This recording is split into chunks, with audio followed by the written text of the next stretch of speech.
তো সুখবর হচ্ছে বায়োলজি ক্লাসগুলোর জন্য একজন ভালো টিচার আমরা পেয়েছি। উনি হচ্ছে ঢাকা বিশ্ববিদ্যালয়ের প্রাণীবিজ্ঞানে পড়েছেন। উনি বায়োলজি ক্লাসগুলো উনি নিতে আগ্রহ প্রকাশ করেছেন। উনি আমার এই তথ্য অফিসার। ওনাকে আমরা ক্লাসগুলো দিয়ে ট্রাই করতে চাই। আপনারা কি বলেন? স্যার, আপনার ক্লাসে অনেক ভালো লাগতেছে, অনেক ভালো বুঝতেছি।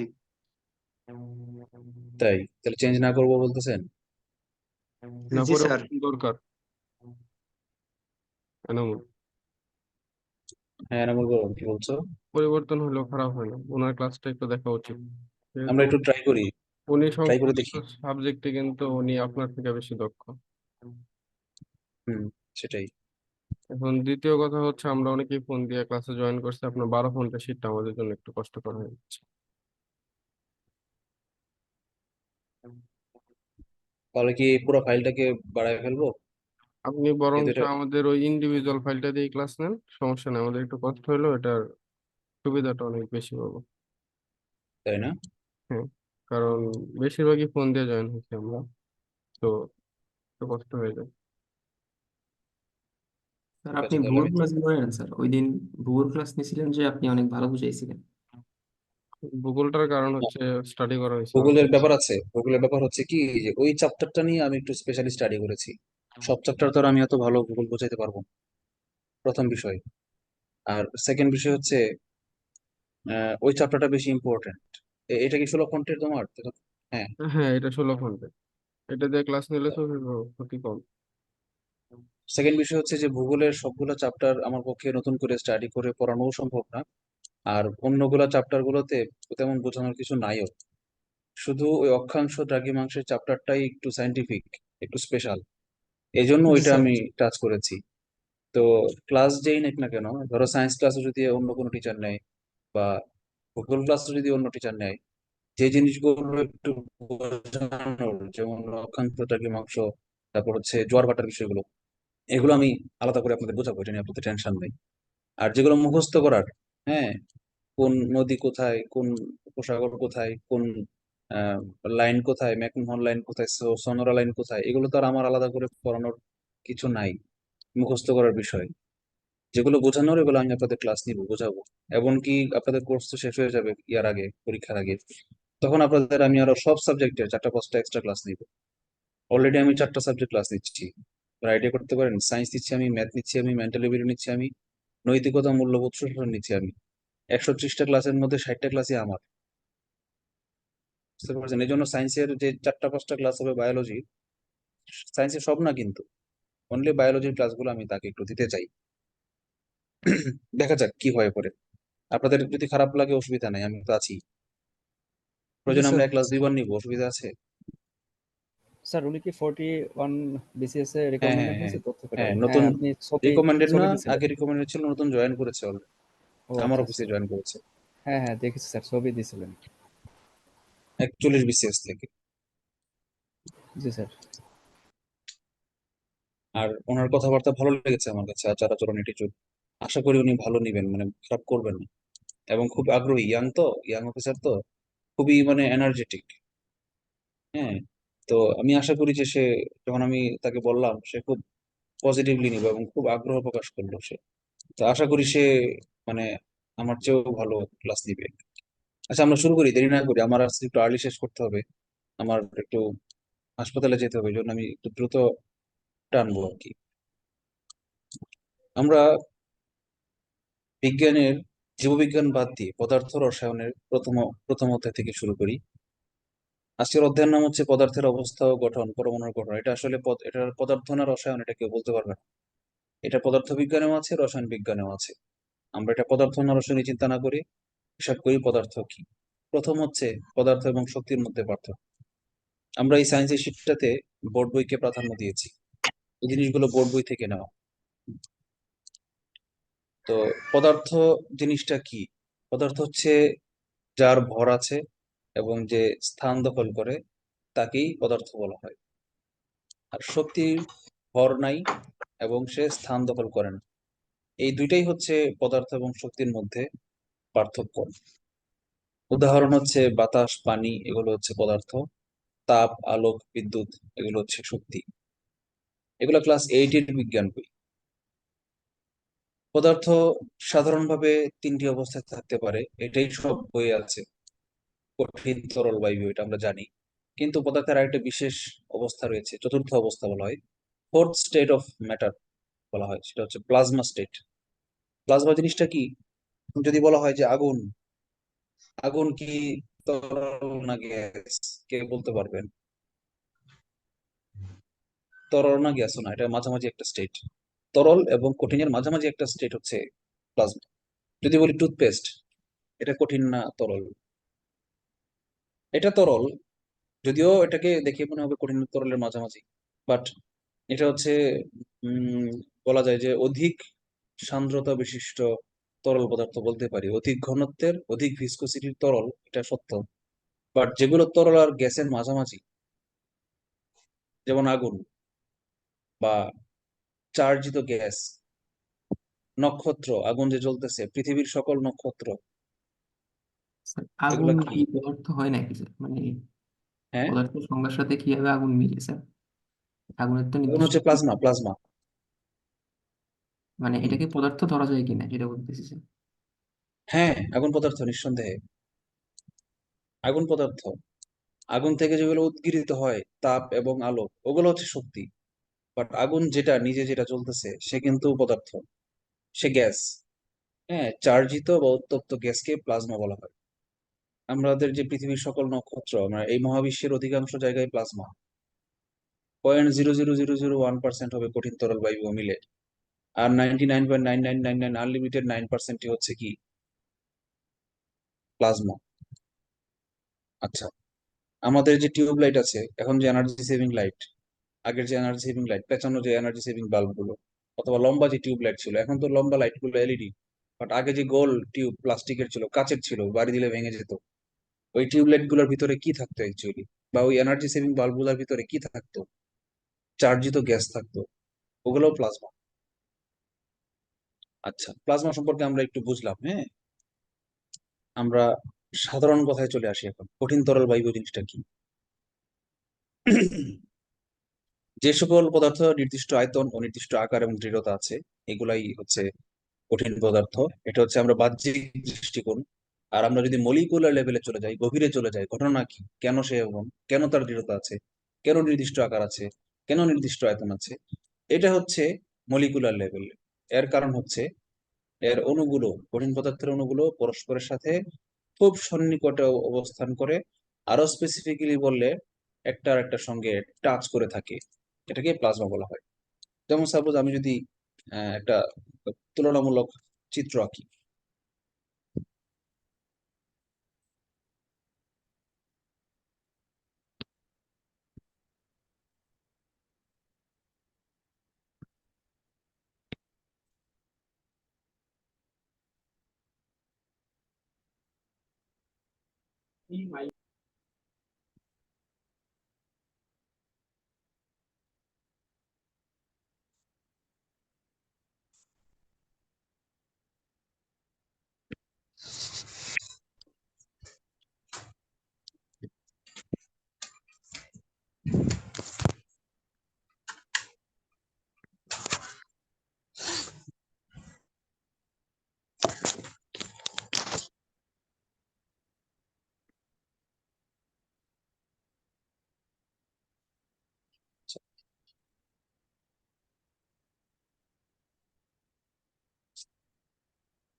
কঠিন পদার্থের অণুগুলো একটা একটার সঙ্গে লেগে থাকে। এই যে একটা অণু, এটা আরেকটা অণু, এটা আরেকটা অণু, এটা আরেকটা অণু, এটা আরেকটা অণু, এটা আরেকটা অণু। এটা হচ্ছে কঠিন পদার্থের বৈশিষ্ট্য। আর তরল পদার্থের বৈশিষ্ট্য হচ্ছে একটু একটু হালকা হালকা ডিস্টেন্স থাকবে, হালকা ফাঁকা থাকবে। আর বায়বীয় পদার্থের গ্যাসের বৈশিষ্ট্য হচ্ছে, গ্যাসের অণুগুলো একটার সঙ্গে আরেকটা অনেক দূরত্বে থাকবে, এবং এদের মধ্যে আন্তঃআণবিক শক্তি খুব কম, জিরোর কাছাকাছি থাকবে, এবং এরা কোনো বাহ্যিক বল প্রয়োগ ছাড়াই নিজেরা মানে অণুগুলো একের মধ্যে ইজিলি ছোটাছুটি করতে পারবে। তো এই হচ্ছে কঠিন তরল আর গ্যাসের মধ্যে একটা আণবিক পর্যায়ের ব্যাখ্যা, যে কেন একটা কঠিন থাকে। অণুগুলা পৃথিবী, এই যে মহাকর্ষের যে থিওরি আছে নিউটনের, সেটা অনুযায়ী পৃথিবীর সকল বস্তু একে অপরকে আকর্ষণ করে, মানে সকল পদার্থ একে অপরকে আকর্ষণ করে। তাহলে একটা অণু কিন্তু একটা পদার্থ, একটা পরমাণু এক একটা পদার্থ। তাহলে প্রত্যেকটা পরমাণু একে অপরকে আকর্ষণ করে, প্রত্যেকটা অণু একে অপরকে আকর্ষণ করে, এটা মহাকর্ষ বল। এছাড়াও আরো কিছু বল আছে যেগুলো অণুপরমাণু পর্যায়ে কাজ করে, যেমন আপনার নাম শুনেছেন 4 প্রকার মৌলিক বল আছে, এবার বিসিএস পরীক্ষা আসছে 46-এ। যে মৌলিক বল কয় প্রকার? মৌলিক বল 4 প্রকার। তো আরো কিছু বল আছে মহাকর্ষ ছাড়াও, যেমন সবল নিউক্লিয় বল, দুর্বল নিউক্লিয় বল। তো এই বলগুলো কিন্তু অণুর পরমাণুর ভিতরে কাজ করে। তো এই সবগুলোর সামারিকে একসঙ্গে বলে আন্তঃআণবিক আকর্ষণ বল। আন্তঃআণবিক আকর্ষণ বল কঠিন পদার্থে সবচেয়ে বেশি, কারণ এরা কাছাকাছি থাকে। অথবা উল্টাভাবে যদি বলি, আন্তঃআণবিক আকর্ষণ বল বেশি বলেই এরা কাছাকাছি থাকে। দুইটা দুই রকম হইতে পারে, ঘটনা দুইটা হইতে পারে। এক হচ্ছে কাছে থাকলে আকর্ষণ বাড়ে, আবার দ্বিতীয় হইতে পারে আকর্ষণ বাড়ছে বলেই কাছে তো রয়েছে। দুইটাই হইতে পারে, কোনটা সঠিক এটা বিজ্ঞানীরাও জানে না, কিন্তু দুইটাই সঠিক। কঠিন পদার্থের অণুগুলা কাছাকাছি থাকে এবং আকর্ষণ বল বেশি, তরল পদার্থের মাঝামাঝি, গ্যাসের সবচেয়ে কম। এগুলো বেসিক, দেখেন এগুলো শিটে নাই, কিন্তু পরীক্ষা কিন্তু মানে প্রশ্ন কিন্তু খুব বেসিক থেকে করছে। হ্যাঁ, প্রশ্ন বেসিক থেকে করার কারণে এবার আমাদের যে কি শিখতে হবে, কোত্থেকে আসবে, এটা কোনো মানে কি গদ বাঁধা কোনো ইয়া নেই। এই জন্য যত বেশি আমরা আইডিয়া করতে পারবো, থিঙ্ক করতে পারবো, বাড়তি তথ্য যত বেশি জানবো, তত আমাদের কমন পড়ার বা আনসার করতে পারার সম্ভাবনা বেড়ে যাবে। প্রশ্ন হবে অ্যানালাইটিক্যাল। তরল পদার্থ কি? নির্দিষ্ট আয়তন আছে কিন্তু নির্দিষ্ট আকার নাই, এটা মাথায় রাখবেন। কঠিন পদার্থের নির্দিষ্ট আকার আয়তন দুইটাই আছে। আর তরল পদার্থের একটা আছে, ওই যে মাঝামাঝি বললাম। মাঝামাঝি কেন? কারণ একটা আছে আর একটা নাই। আর গ্যাসের কি কোনোটাই নাই। আচ্ছা, এই জিনিসটার ব্যাখ্যাটা কি, যে আয়তন আছে কিন্তু আকার নাই, এর মানেটা কি? মনে করেন 1 লিটার পানি। এই 1 লিটার পানিকে যদি আপনি বোতলে রাখেন 1 লিটারই ভরবে, জগে রাখলে 1 লিটার, মগে রাখলে 1 লিটার। কিন্তু আয়তন আকারটা কিন্তু চেঞ্জ হয়ে যাবে, আয়তন চেঞ্জ হবে না, 1 লিটার 1 লিটারই থাকবে। লিটার হচ্ছে আয়তনের একক, মনে রাখবেন, ভরের একক না, ভরের একক কেজি। লিটার হচ্ছে আয়তনের একক, বা লিটারকে বলা হয় ডেসিমিটার কিউব বা মিটার কিউব, সেন্টিমিটার কিউব, এগুলো সবই আয়তনের একক। তো লিটার, 1 লিটার পানি যেখানেই রাখেন না কেন সে 1 লিটারই থাকবে। কিন্তু নির্দিষ্ট আকৃতি নেই, মানে আকার নাই, আকার আকৃতি নাই। কারণ যে আকৃতির পাত্রে রাখবেন সেই সেই পাত্রের আকৃতি সে ধারণ করবে, এই জন্য বলা হচ্ছে নির্দিষ্ট আকার নাই। আর গ্যাসের ক্ষেত্রে কেন বলা হচ্ছে যে আয়তনও নাই? এর কারণ হচ্ছে একটা গ্যাসকে আপনি যে পাত্রে রাখবেন সেই পাত্রের আকার ধারণ করবে, এটা আমরা বুঝি তরলের মতোই। বাট আয়তন নির্দিষ্ট না, এই কথার মিনিং হচ্ছে এটাই গ্যাসের ক্ষেত্রে, যে একটা পাত্রে, বদ্ধ পাত্রে, মহাশূন্য ভ্যাকুয়াম মনে করেন, ভিতরে কিচ্ছু নাই, কোনো অনুপরমাণু নাই, এটাকে ভ্যাকুয়াম বলা হয়। এই ভ্যাকুয়াম একটা কৌটার ভিতরে যখন আপনি, যদি আপনি 1 মিলিমিটার কিউব গ্যাস ছেড়ে দেন, তাহলে সেই 1 মিলিমিটার গ্যাসে যদি 1 লক্ষ অণু থাকে, সবগুলো অণু পুরাটা পাত্রের সকল দিকে সমান ডিস্টেন্স মেনটেন করে বিস্তৃত হয়ে যাবে, ডিস্ট্রিবিউট হয়ে যাবে। আবার সেই একই পাত্রে, একই আয়তনের পাত্রে যদি আপনি 10 গুণ বেশি বা 100 গুণ বেশি বা 1000 গুণ বেশি গ্যাস দেন, ধরেন 1 মিলিমিটার কিউবের জায়গায় আপনি 1 সেন্টিমিটার কিউব গ্যাস দিয়ে দিয়েছেন, কত গুণ বেশি হলো আয়তনটা? 1 মিলিমিটার কিউবের চেয়ে 1 সেন্টিমিটার কিউব কত গুণ বেশি আয়তনের গ্যাস?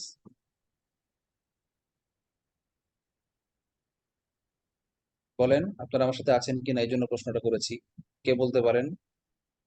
আমাকে কি শোনা যাচ্ছে? স্যার হ্যাঁ বলেন। 1 মিলিমিটার কিউবের চেয়ে 1 সেন্টিমিটার কিউবের আয়তন কত গুণ বেশি? 1000 গুণ বেশি। ইয়েস, 1000 গুণ বেশি। এখন 1 মিলিমিটার কিউব গ্যাসের পরিবর্তে যদি আপনি 1000 গুণ বেশি 1 সেন্টিমিটার কিউব গ্যাস ছেড়ে দেন ওই পাত্রটার ভিতরে, ওই গ্যাসটাও সে ওই প্রত্যেকটা অণু সমান ডিস্টেন্স মেনটেন করে পুরা পাত্রের সব জায়গায় ছড়িয়ে ডিস্ট্রিবিউট হয়ে যাবে। এই জন্য বলা হচ্ছে গ্যাসের কোনো আয়তন নির্দিষ্ট না। 1 সেন্টিমিটার কিউব গ্যাস যে আয়তন দখল করে, 1 মিলিমিটার কিউব গ্যাসও একই আয়তনই দখল করে। অর্থাৎ যেই পাত্রে রাখা হবে গ্যাসকে, সে সেই পাত্রের পুরো আয়তন জুড়ে দখল করে ফেলবে। এখানে আরো অনেক কিছু বিষয় আছে, যেমন আয়তনের সাথে চাপের ব্যাপার আছে, চাপ বাড়বে বা কমবে, এবং একটা নির্দিষ্ট চাপের বেশি হলে, ঘনত্বের বেশি হলে সে লিকুইড হয়ে যাবে। এগুলো আমরা বিবেচনা না করি, এগুলো হচ্ছে অনেক আপার লেভেলের থিওরি। নর্মালি গ্যাস গ্যাসকে আপনি যখনই মানে যেরকম চাপ দিবেন, চাপের সঙ্গে ব্যালেন্স করে সে তার আয়তন দখল করে ফেলবে, আয়তন চেঞ্জ করে ফেলবে। কিন্তু লিকুইডের ক্ষেত্রে সেটা হওয়ার সুযোগ নাই। গ্যাসকে বেশি চাপ দিলে সে আবার লিকুইড হয়ে যায়। এটা আমরা অন্য চ্যাপ্টারে পড়বো। আচ্ছা, আমরা এবার চলে আসি গলনাঙ্ক। গলনাঙ্ক হচ্ছে একটা অঙ্ক যেটা দিয়ে পরিমাপ করা হয় তাপমাত্রা। গলনাঙ্ক, স্ফুটনাঙ্ক এগুলো হচ্ছে কি তাপমাত্রা। যে তাপমাত্রায় কঠিন পদার্থ গলে যায় তাকে গলনাঙ্ক বলে, আর যে তাপমাত্রায় তরল পদার্থ বাষ্প হয়ে ফুটে যায় তাকে স্ফুটনাঙ্ক বলে। আচ্ছা, বলেছে তাপ প্রয়োগে কোনো কঠিন পদার্থ তরল পরিণত হতে গলন বলে, এটা বুঝলাম আমরা। বরফের গলনাঙ্ক 0 ডিগ্রি সেলসিয়াস, হ্যাঁ জানি। 0 ডিগ্রি সেলসিয়াসে বরফ গলে পানি হয়ে যায়। আবার উল্টা ভাবে বললে 0 ডিগ্রি সেলসিয়াসে পানি জমে বরফ হয়ে যায়, দুইটাই একই কথা। গলনাঙ্কের মাধ্যমে কঠিন পদার্থের বিশুদ্ধতা নির্ণয় করা যায়, এটা একটু মাথায় রাখেন। হ্যাঁ, বিশুদ্ধতা নির্ণয়ের অনেক অনেক পদ্ধতি আছে, আপেক্ষিক গুরুত্ব দেখে, তারপর আহ এর রেডিয়েশন দেখে, হ্যাঁ, আলোক প্রতিসরণাঙ্ক দেখে, তারপর গলনাঙ্ক দেখে অনেক ভাবেই মাপা যায়। তবে সবচেয়ে কমন এবং সহজ হচ্ছে গলনাঙ্কের মধ্যে। আচ্ছা, স্ফুটনাঙ্ক কি? ওই যে একই কথা, তরল পদার্থ যে তাপমাত্রায় বাষ্পে হয়ে যায় তাকে স্ফুটনাঙ্ক বলে। পানির স্ফুটনাঙ্ক 100 ডিগ্রি সেলসিয়াস। 100 ডিগ্রিতে পানি ফুটে গ্যাস হয়ে যাবে।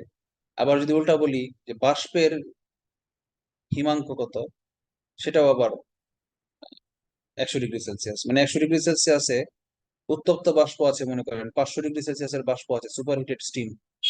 এই বাষ্পকে যদি ঠান্ডা করতে করতে 100 ডিগ্রিতে নামিয়ে আনেন, তখন ওই বাষ্পগুলো জমে জমে পানির বিন্দুতে পরিণত হবে, পানি হয়ে যাবে, পানির কণায় পরিণত হবে। বৃষ্টি হয় কিভাবে? আমরা সারা জীবন ভাবতাম যে বৃষ্টি বোধহয় এই মেঘ আকাশে উড়ে, মানে মেঘ মানে পানি, বৃষ্টি পানি বিশাল পানির দলা আকাশে উঠতেছে, উড়তে উড়তে পাহাড়ের সাথে বাধা পেয়েছে, বাধা পেয়ে নিউটনের গতির তৃতীয় সূত্র অনুযায়ী পিছন দিকে ব্যাক করে বৃষ্টি ঘটাচ্ছে। এটা আমরা ভাবতাম ছোটবেলায়, but this is not true. অথবা ভাবতাম কি, মেঘ আকাশে উঠতেছে, মেঘে মেঘে ঘষা খেয়ে বাড়ি খেয়ে গুড়া গুড়া হয়ে পানি হয়ে পড়ে যাচ্ছে, এটা ভাবতাম। এটাও ভুল। ঘটনা হচ্ছে পানি কখনো আকাশে উড়ে না। জলীয় বাষ্প বা মেঘ, এই যে শিলাবৃষ্টি হয়, শিল কখনো আকাশে উড়ে না, বরফ কখনো আকাশে উড়ে না। আকাশে উড়ে শুধুমাত্র বাষ্প, গ্যাস। কারণ জলীয় বাষ্পের ভর বাতাসের চেয়ে, অক্সিজেনের চেয়ে কম। এই জন্য জলীয় বাষ্প যখনই হবে তখনই সে আকাশে উড়ে আনলিমিটেড পর্যন্ত, যে পর্যন্ত ভূমিকম্পের ভূপৃষ্ঠের অভিকর্ষ রেঞ্জ আছে, সে পর্যন্ত উঠতেই থাকবে, উঠতেই থাকবে। এবং যে পর্যন্ত মানে তার চেয়ে হালকা পদার্থ না পাবে। সো এই জলীয় বাষ্পগুলো কি করে, আস্তে আস্তে হলে উপরে উঠতেই থাকে, উঠে ঘুরতে থাকে। কিন্তু যখনই এমন একটা উচ্চতায় উঠে যায় যেখানে টেম্পারেচার 0 ডিগ্রি, 0 ডিগ্রির চেয়ে কম, সেখানে গেলে সেই জলীয় বাষ্প, হ্যাঁ ভাই,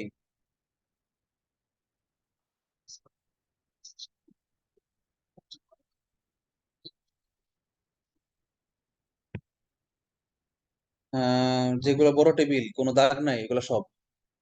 আর যেগুলো শীটে মাঝে মাঝে কেটে কেটে দিছি, ওগুলা কাটাগুলা ছাড়া বাকি সব।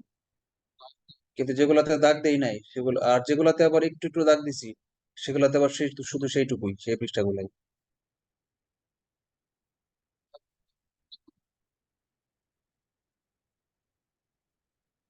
না, এই কুতুব মিনার বাদ। কুতুব মিনার বাদ, যে পৃষ্ঠায় দাগ আছে, হ্যাঁ, তার মানে বাদ, কুতুব মিনার বাদ। না, এটা আগের। না, আমি দাগায় পড়ি নাই, আমি এখন দাগাইছি। হুম। ঠিক আছে, সরি এনামুল ফোন দিছিল। আচ্ছা, তো বাষ্পগুলো বাতাসে উঠতে থাকে। যখনই সে শিশিরাঙ্ক বলতে একটা কথা আছে, এটাও আমরা আরেক পদার্থে পড়বো। শিশিরাঙ্কে যখন চলে যায় তখনই ওই বাষ্পগুলো লিকুইড হয়ে যায়, মানে পানি হয়ে যায়, পানির ফোঁটা মানে বৃষ্টির ফোঁটা হয়ে সে নিচের দিকে অভিকর্ষের কারণে, যেহেতু বাতাস হালকা উপরে ছিল, বাষ্প হালকা বাতাসের উপরে ছিল, এজন্য ভাসতেছিল। যখনই পানি হয়ে গেল, শিশিরাঙ্কের টেম্পারেচারের নিচে নেমে গিয়ে ঠান্ডা হয়ে, যখন ঠান্ডা হয়ে গেল তখনই সে পানি হয়ে গেল। আর পানির ভর ভর আমরা জানি বাতাসের চেয়ে বেশি, সুতরাং পানি হওয়া মাত্রই সে নিচের দিকে অটোমেটিক্যালি পড়া শুরু করবে। এখানে কোনো ঘর্ষণ বা বাধা পাওয়ার কোনো প্রয়োজন নাই। আবার বাষ্পগুলো যদি এতই উপরে যাইতো যে 0 ডিগ্রির কাছাকাছি চলে যাইতো, আবার নামার সময় সে 0 ডিগ্রি নিচে নেমে যেত, তখন কিন্তু সে আবার বরফ হয়ে যেত। আর বরফ যখন হবে তখনই সে শিলাবৃষ্টি হবে। বুঝতে পেরেছেন? তো এভাবেই বৃষ্টি হয় এবং এভাবেই শিলাবৃষ্টি হয়। এই তুহিন যে হয় মানে স্নোফল, স্নোফলও একই রকম ঘটনা। পানির অনেকগুলো স্টেট আছে, হ্যাঁ। পানি কঠিন তরল বায়বীয় ছাড়াও পানির একটা বিশেষ বৈশিষ্ট্য আছে, সেটা হচ্ছে কোয়াসি টেট্রাহেড্রাল স্ট্রাকচার। পানির যে স্ট্রাকচার সেটা হচ্ছে মেকি চতুস্তলকীয় স্ট্রাকচার। এটা থাকার কারণে পানি একটা আজব পদার্থ। খুব সহজ মনে হয় H2O, খুব সহজ। এর চেয়ে গ্লুকোজ, কার্বোহাইড্রেট এগুলো কত কঠিন কঠিন পদার্থ মনে হয় কেমিক্যাল স্ট্রাকচার। কিন্তু না, মনে রাখবেন পানি জিনিসটা খুব সহজ হইলেও, 2টা অক্সিজেন একটা হাইড্রোজেন হইলেও এর মধ্যে অনেক ঝামেলা আছে। দেখবেন 4 ডিগ্রি সেলসিয়াস তাপমাত্রায় পানির ঘনত্ব সবচেয়ে বেশি। আমরা জানি যে তাপমাত্রায় পানি, যে কোনো পদার্থ, লিকুইড, যে কোনো লিকুইড সলিড হয়ে যায়, সেই টেম্পারেচারটাই তার সবচেয়ে বেশি ঘনত্ব হওয়ার কথা। যে পানি উল্টা, পানির সবচেয়ে বেশি ঘনত্ব হয় 4 ডিগ্রি সেলসিয়াস। 4 ডিগ্রির নিচে 3 ডিগ্রিতেও সে কিন্তু পানি থাকে, বরফ হয় না। আবার 5 ডিগ্রিতেও সে কিন্তু পানি থাকে, বরফ হয় না। কিন্তু 4 ডিগ্রি সেলসিয়াস তাপমাত্রায় তার ঘনত্ব সবচেয়ে বেশি, মানে আয়তন সবচেয়ে কম। এটা একটা অদ্ভুত বিষয়, এটা আল্লাহর সৃষ্টি। এবং এটা যদি নাই থাকতো, তাহলে পৃথিবীর জলজ প্রাণী যেগুলা বরফ অঞ্চলে, দেখবেন উপরের লেয়ারে বরফ জমে যায়, নিচের লেয়ারে পানি থাকে, ওই পানির নিচে মাছ বেঁচে থাকে। তো ওই ঠান্ডা এলাকায় পুরা পানি জমে বরফ হয়ে যেত, সকল জলজ জীব মারা যেত। তো এটা আল্লাহ ইচ্ছা করে রাখছে 4 ডিগ্রিতে পানির ঘনত্ব, যেন এই পানির নিচের প্রাণীগুলো বেঁচে থাকতে পারে। স্যার তো পানির ত্রৈধবিন্দু যে বলা হয় 4 ডিগ্রি সেলসিয়াস তাপমাত্রাটা কি বলা হয়? না না না না, ত্রৈধবিন্দু হচ্ছে 0 ডিগ্রি। জি 0 ডিগ্রি তো ত্রৈধবিন্দু, 273 ডিগ্রি কেলভিন। এটা আমরা টেম্পারেচারের ক্লাসে পড়বো। আর যে কথাগুলো বললাম, ভাবতেছেন যে এত এত তাড়াতাড়ি বলে ফেললাম, সেটাও লেখা না, এগুলো তো মনে থাকবে না। না, এগুলো ভয় পাওয়ার কিছু নেই, এগুলো আমাদের মূলত আজকের চ্যাপ্টারের পড়া না, এগুলো আমাদের থার্মোডাইনামিক্স, তাপগতিবিদ্যার পড়া, আমরা ওখানে পড়াবো আবার। আচ্ছা, ঊর্ধ্বপতন জিনিসটা কি?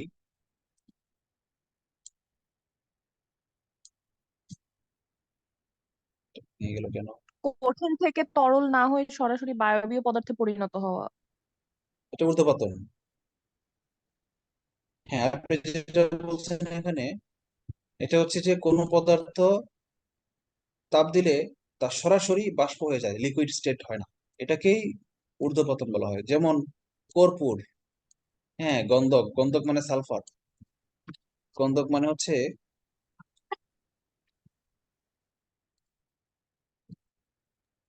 এই পদার্থগুলো স্যার, মানে এগুলোর কোনো লিকুইড স্টেট নাই স্যার না, নাকি? আয়োডিন নাই, ন্যাপথলিন। আপনার ওই যে আলমারির ভিতরে যেন তেলাপোকায় কাপড় না কাটে, এই জন্য ন্যাপথলিন ছোট ছোট গুটি ইউরিয়ার মতো ছোট ছোট দানা দেন, চকলেটের মতো। সেই এগুলা দেখেন যতই দিন যায় এগুলো ছোট হইতে থাকে এবং একসময় মিলায়া যায়, নাই হয়ে যায়। কই গেল এগুলা? গলে নাই তো, গললে তো কাপড় ভিজে যেত। সে আসলে লিকুইড হয় নাই, সে বাষ্প হয়ে আকাশে উড়ে গেছে। নিশাদল মানে অ্যামোনিয়াম ক্লোরাইড, নিশাদলকে অ্যামোনিয়াম ক্লোরাইড বলা হয়। হম। তারপর কার্বন ডাইঅক্সাইড, যদিও এগুলার আছে, এগুলার একেবারেই যে লিকুইড স্টেট নাই তা না, আছে। হ্যাঁ, এগুলারও লিকুইড স্টেট আছে, বাট স্পেশাল এনভায়রনমেন্টে এগুলা স্বাভাবিক পৃথিবীতে বায়ুমণ্ডলীয় চাপে এরা হবে না, লিকুইড হবে না। বাট স্পেশাল টেম্পারেচার এবং প্রেসারে নিয়ে গেলে এরাও লিকুইড হয়। যেমন কার্বন ডাইঅক্সাইড, আপনারা জানেন কার্বন ডাইঅক্সাইড কিন্তু লিকুইড আছে, লিকুইড কার্বন ডাইঅক্সাইড আছে। হ্যাঁ, লিকুইড কার্বন ডাই অক্সাইড তৈরি করা যায়। আর্সেনিক, বেনজোইক অ্যাসিড, এই সবগুলো নাম মুখস্থ করে ফেলবেন। এরা হচ্ছে উদ্বায়ী পদার্থ, এবং এই পদ্ধতিটাকে বলা হয় ঊর্ধ্বপাতন, এবং এদেরকে বলা হয় উদ্বায়ী পদার্থ।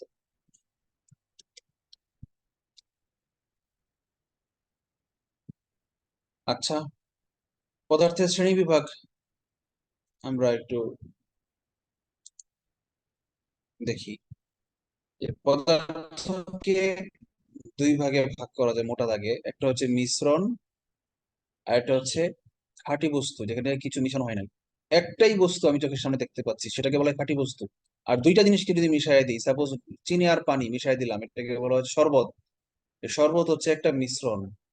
কিন্তু আলাদা করে যদি বলি চিনি, সেটা খাঁটি বস্তু, যদি আলাদা করে বলি পানি, সেটা খাঁটি বস্তু। আবার খাঁটি বস্তু দুই প্রকার, একটা হচ্ছে মৌলিক পদার্থ আর একটা হচ্ছে যৌগিক পদার্থ। অনেক সময় পদার্থের শ্রেণী বিভাগে খাঁটি বস্তু না বলে সরাসরি পদার্থকে মৌলিক পদার্থ এবং যৌগিক পদার্থ এই দুই ভাগেও ভাগ করা যেতে পারে। বাট ব্রড ক্লাসিফিকেশন আমরা শিখে রাখি, যখন যেটা কাজে লাগে পরীক্ষায় যে ফরম্যাটে আসবে সেটার উপর ভিত্তি করে উপস্থিত বুদ্ধি প্রয়োগ করে আমরা কোশ্চেন আনসার করবো, কেমন? আচ্ছা, যেটা বলছিলাম, এই খাঁটি বস্তু, মৌলিক আর যৌগিক মানেটা কি? মৌলিক পদার্থ কি, যৌগিক পদার্থ কি, তাহলে বুঝতে হয়। মৌলিক পদার্থ মানে মৌল হচ্ছে, পৃথিবীতে এখন পর্যন্ত 118টা মৌল আবিষ্কার হয়েছে। হ্যাঁ, যেমন hydrogen, carbon, oxygen, nitrogen, phosphorus. সর্বশেষ হচ্ছে ইউনানপটিয়াম, 118তম। 117তম ছিল ইউননসেপটিয়াম। তাহলে এগুলো হচ্ছে মৌলিক পদার্থ, যার মধ্যে একটাই একটাই পরমাণু, একই ধরনের পরমাণু দুইটা তিনটা মিলে আছে, বা অনেক সময় একটা পরমাণু একটা অণু হয়ে যায়। যেমন নিষ্ক্রিয় গ্যাস, আমরা কিছু জানি, কিছু নিষ্ক্রিয় গ্যাসের নাম জানি আমরা, যেমন ক্লোরিন, ব্রোমিন, আয়োডিন, এগুলো, সরি এগুলো তো হ্যালোজেন। নিষ্ক্রিয় গ্যাস এগুলো না। নিষ্ক্রিয় গ্যাস হচ্ছে হিলিয়াম, নিয়ন, আর্গন, ক্রিপ্টন, জেনন, রেডন। এগুলা কি নিষ্ক্রিয় গ্যাস বলা হয়। এগুলো এতটাই নিষ্ক্রিয় যে এদের একটা পরমাণু নিজের সাথে নিজে অভিক্রিয়া করে না। এই জন্য এদের এক একটা পরমাণুই পৃথিবীতে মুক্ত অবস্থায় থাকে, একটা পরমাণু থাকে। আপনারা মনে রাখবেন, পরমাণু কখনো পৃথিবীতে একা একা বিরাজ করে না। পৃথিবীতে সবসময় বিরাজ করবে অণু। সেই অণুটা বানাইতে হইলে সাধারণত দুইটা পরমাণু লাগে, বা কখনো তিনটা পরমাণু লাগে, কখনো চারটা পাঁচটা, বিভিন্ন রকম পরমাণু মিলিয়ে একটা অণু গঠিত হয়। অণুটাই পৃথিবীতে মুক্তভাবে থাকে। আমরা যে কাঠ দেখি, এই কাঠকে ভাঙতে ভাঙতে ভাঙতে টুকরা করতে থাকলে একসময় থাকবে কি, অণুই থাকবে, অণুর নিচে আর কিছু নাই। কিন্তু আমি যদি একে রাসায়নিক পদ্ধতিতে আরো বিশ্লেষণ করে ফেলি, তখন আমি পরমাণু পাবো। এই পরমাণুকে ভাঙলে আবার আরো মৌলিক কণিকা পাবো। মৌলিক কণিকাকে ভাঙলে আবার আরো আপার লেভেলের মৌলিক কণিকা পাবো। দুই তিন লেভেলে ভাঙা যায় মৌলিক কণিকাকেও। সো সহজভাবে বললে, পদার্থ আমরা প্রকৃতিতে যেগুলো দেখি সবই অণু দেখি, আমরা পরমাণু দেখি না। তো এই এক ধরনের পদার্থকে একটা মৌলিক পদার্থ বলা হয়, মৌল বলা হয়। আর দুই ধরনের মৌল মিলে, দুই বা ততোধিক মৌল মিলে যদি কোনো পদার্থ গঠন করে, সেটাকে যৌগ বলা হবে। যেমন ধরেন, আমরা যদি বলি যে লোহা দেখি আমরা, আয়রন, আয়রনের সংকেত কি, এফি, Fe2। দুইটা পরমাণু মিলে একটা লোহার অণু গঠিত হয়। এই জন্য লোহা একটা মৌলিক পদার্থ। এই লোহাকে ভাঙলে আপনি লোহাই পাবেন, অন্য কিছু পাবেন না, এফি ছাড়া অন্য কিছু পাবেন না। কিন্তু আমরা যদি বলি পানি, পানিকে ভাঙলে আমরা পাবো কি, H2O। মানে এই এর মধ্যে কি আছে, এইচ আছে, আবার ও আছে। এই একাধিক রকম জিনিস থাকার কারণে এই পানিটা হয়ে গেছে যৌগিক পদার্থ, আর লোহাটা হয়ে গেছে মৌলিক পদার্থ। এখন আপনারা কি মৌলিক পদার্থ আর যৌগিক পদার্থের পার্থক্যটা ক্লিয়ারলি বুঝতে পেরেছেন সবাই? কারো প্রশ্ন জি থাকলে স্যার। বলেন।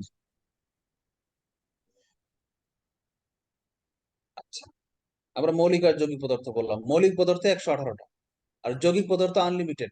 যতই দিন যাবে নতুন নতুন মিশ্রণ মিশায় মিশায় নতুন নতুন যৌগিক পদার্থ আবিষ্কার হইতেই থাকবে। যৌগিক পদার্থের কোনো আগামাথা নাই। বাট মৌলিক পদার্থ আবিষ্কার যখন হবে, তখন পৃথিবীতে শোরগোল পড়ে যাবে, পর্যায় সারণীতে নতুন একটা পদার্থ যোগ হবে, এরকম আর কি। আচ্ছা, এবার আমরা যখন এই খাঁটি বস্তুকে মিশায় ফেলবো, দুই ধরনের একাধিক রকম মৌলিক বা যৌগিক পদার্থকে মিশায় ফেলবো, তখন সেটা হয়ে যাবে বামপক্ষে, যেটা মিশ্রণ। মিশ্রণ দুই প্রকার, একটা হচ্ছে সমসত্ব মিশ্রণ আর একটা হচ্ছে অসমসত্ব মিশ্রণ। সমসত্ব মিশ্রণটা কি? যেই মিশ্রণের সকল জায়গায় একাধিক পদার্থের অণুগুলো সমান হারে বিস্তৃত থাকে, এটাকে সমসত্ব মিশ্রণ বলা হয়। আর যেই মিশ্রণে সমানভাবে বিস্তৃত থাকে না, তাকে অসমসত্ব মিশ্রণ বলা হয়। যেমন আপনি যদি বালির মধ্যে পানি মিশিয়ে রেখে দেন, তাহলে বালির অণুগুলো নিচের দিকে ঘনত্ব বেশি থাকবে, উপরের দিকে ঘনত্ব কম থাকবে। কারণ বালির অণু পানির চেয়ে ভারী, ভারী বলেই নিচের দিকে অভিকর্ষের টানে নিচের দিকে নেমে যাবে। এটা অসমসত্ব মিশ্রণ। কিন্তু আমরা যদি মনে করি, চিন্তা করি যে আচারের শিরা, এই আচারকে যখন তৈরি করা হলো, আচারের যে রসটা আছে এখানে কিন্তু অনেক কিছু আছে, পানি আছে, তেল আছে, লিকুইড ভিনেগার আছে, লিকুইড আপনার আহ লবণ আছে, চিনি আছে। এই সবগুলো একটা ইউনিক হারে সব জায়গায় সমানভাবে বিস্তৃত আছে, এই জন্য এটা হয়ে গেছে সমসত্ব মিশ্রণ। আরেক ধরনের মিশ্রণ আছে স্পেশাল, সেটা হচ্ছে দ্রবণ। পৃথিবীর সকল দ্রবণই সমসত্ব মিশ্রণ। তাহলে দ্রবণ জিনিসটা কি? দ্রবণটা হচ্ছে যখন এই মিশ্রণের অণুগুলো একে অপরের সঙ্গে বিক্রিয়া করে নতুন কোনো যৌগ উৎপন্ন করবে, অথবা নতুন যৌগ উৎপন্ন না করলেও তারা নিজেদের মধ্যে হাইড্রোজেন বন্ড বা অন্য কোনো কোভ্যালেন্ট বন্ড, অন্য কোনো রাসায়নিক বন্ধন উৎপন্ন করে তারা মিশে যাবে একে অপরের সাথে, তখন তাকে বলা হবে দ্রবণ। বুঝতে পেরেছেন? আণবিক পর্যায়ে যখন তারা মিশে যাবে, মানে অণু যখন একে অপরের সঙ্গে বিক্রিয়া করে মিশে যাবে, তখন সেটাকে দ্রবণ বলা হবে। যেমন শরবত, চিনির শরবত হোক আর লবণের শরবত হোক, এই শরবত হচ্ছে কি একটা দ্রবণ, সলিউশন বলা হয় ইংলিশে। ঠিক আছে, পানির সঙ্গে চিনি বিক্রিয়া করে অনেকগুলো হাইড্রোজেন বন্ড উৎপন্ন করে সে মিশে যায়, এবং এই দ্রবণ থেকে উপাদানকে ছেঁকে বা কোনো মানে ভৌত উপায়ে, কোনো ফিজিক্যাল পদ্ধতিতে এটাকে আলাদা করা যায় না। দ্রবণকে আলাদা করতে হলে তাকে কেমিক্যাল ট্রিটমেন্ট করতে হবে, রাসায়নিক বিক্রিয়া ঘটাইতে হবে বা অন্য কিছু। আর দ্রবণ যেগুলো, সরি, শুধু মিশ্রণ যেগুলো, দ্রবণ ছাড়া যে মিশ্রণ, সমসত্ব হোক আর অসমসত্ব হোক, এদেরকে ছাঁকুনি দিয়ে ছেঁকে বা থিতিয়ে বা অন্যান্য পদ্ধতিতে এদেরকে আলাদা করে ফেলা যাবে। তার মানে আমরা বুঝতে পারলাম মিশ্রণের মধ্যে সবচেয়ে পাওয়ারফুল মিশ্রণ হচ্ছে দ্রবণ, মাঝারি টাইপের হচ্ছে সমসত্ব, এর চেয়ে কম হচ্ছে অসমসত্ব মিশ্রণ। বুঝতে পেরেছেন? আচ্ছা, এতক্ষণ যা বলেছি এখানে এগুলোই লেখা আছে, আমরা আর বললাম না। 198টা মৌল প্রকৃতিতে পাওয়া যায়, আর ল্যাবরেটরিতে কৃত্রিম উপায়ে বিক্রিয়া করে আবিষ্কার করা হয়েছে 20টা। এগুলা পৃথিবীতে ছিল না আগে। হ্যাঁ, ল্যাবরেটরিতে আবিষ্কার করা হয়েছে। তো মোট 118টা। সর্বশ্রেষ্ঠ নাম ইউনালকটিয়াম, এটা লিখে থাকা দরকার, এটা পরীক্ষা আসতে পারে। সর্বশেষ, কালকে স্যার একটা কথা বলছিল মনে আছে, সর্বপ্রথম, সর্বশেষ, সর্ববৃহৎ, সর্বক্ষুদ্র, এগুলোই পরীক্ষায় বেশি আসে। এই জন্য মনে রাখতে হবে যে সর্বশেষ মৌলটির নাম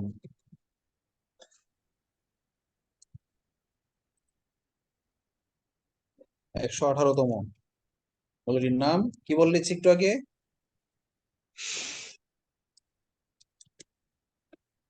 ইউনানকটিয়াম। ইউনান মানে 100, অক্টিয়াম মানে 18। ইউনানকটিয়াম মানে 118তম। ইউনান সেপ্টিয়াম মানে 117তম। সেপ্টি মানে, সেপ্ট মানে 7। ল্যাটিন সেপ্টা, হেক্সা, পেন্টা, নাম শুনেছেন না আপনারা? টেট্রা, ট্রাই, টেট্রাই মানে 3, টেট্রা মানে 4, পেন্টা মানে 5, হেক্সা মানে 6, হেপ্টা মানে 7, অক্টা মানে 8, ননা মানে 9, ডেকা মানে 10। এরকম আছে আর কি। হ্যাঁ, মনো, বাই, ট্রাই। মনো মানে একক, বাই মানে 2, ট্রাই মানে 3। এগুলো মুখস্থ রাখবেন, আপনারা অন্য চ্যাপ্টারে পাবেন, অসুবিধা নাই। তো সর্বশেষ আবিষ্কৃত মৌল হচ্ছে ইউনানকটিয়াম। এটা আরেকটা নাম আছে, ওই কঠিন নামটা আমরা শিখলাম না, রাসায়নিক নামটা শিখলাম না। প্রথম কোনটা? যৌগিক বা যৌগিক পদার্থ কি একটু আগে আমি বলেছি, পানি কেন যৌগিক পদার্থ। এবার আমরা নতুন স্যার চ্যাপ্টারে চলে যাচ্ছি। আচ্ছা, এই পর্যন্ত কার কোনো প্রশ্ন আছে কিনা বলেন। স্যার এই যে ডাই বলে না, ধরেন সালফার ডাই অক্সাইড, ডাই মানে কি দুই? ডাই মানে 2, হ্যাঁ, একটা সালফারের সাথে 2টা অক্সিজেন, এই জন্য নাম সালফার ডাইঅক্সাইড। যেমন পানি H2O, এটাকে আপনি বলতে পারেন অক্সিজেন ডাইহাইড্রাইড।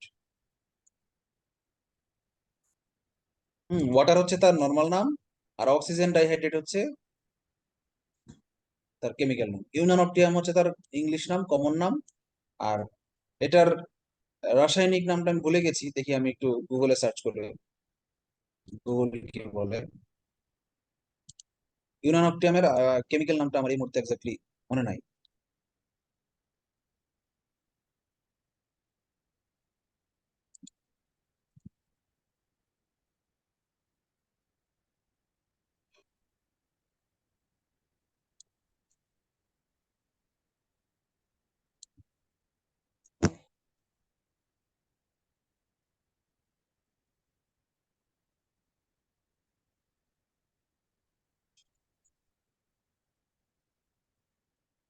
ওগানেসন, ওগানেসন হচ্ছে তার, এবং সংকেত হচ্ছে ওজি, আমরা মনে রাখি। ঠিক আছে,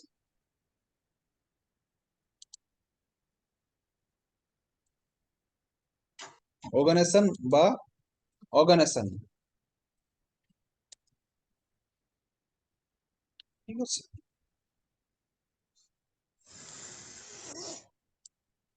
অর্গানেশন উচ্চারণটা সঠিক, অর্গানেশন বানানটা ভুল, উচ্চারণটা ভুল। অর্গানেশন।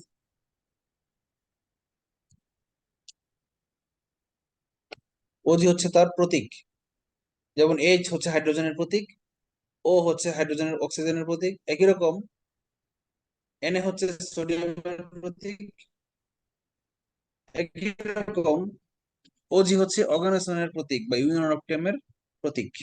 এই অর্গানেশনটা হচ্ছে আন্তর্জাতিকভাবে স্বীকৃত কেমিক্যাল নেম, আর ইউনিয়ন অফ টিয়াম হচ্ছে তার প্রথম আবিষ্কৃত দেওয়া নেম ছিল এটার। যৌগিক পদার্থ কি আমরা বুঝে ফেলেছি।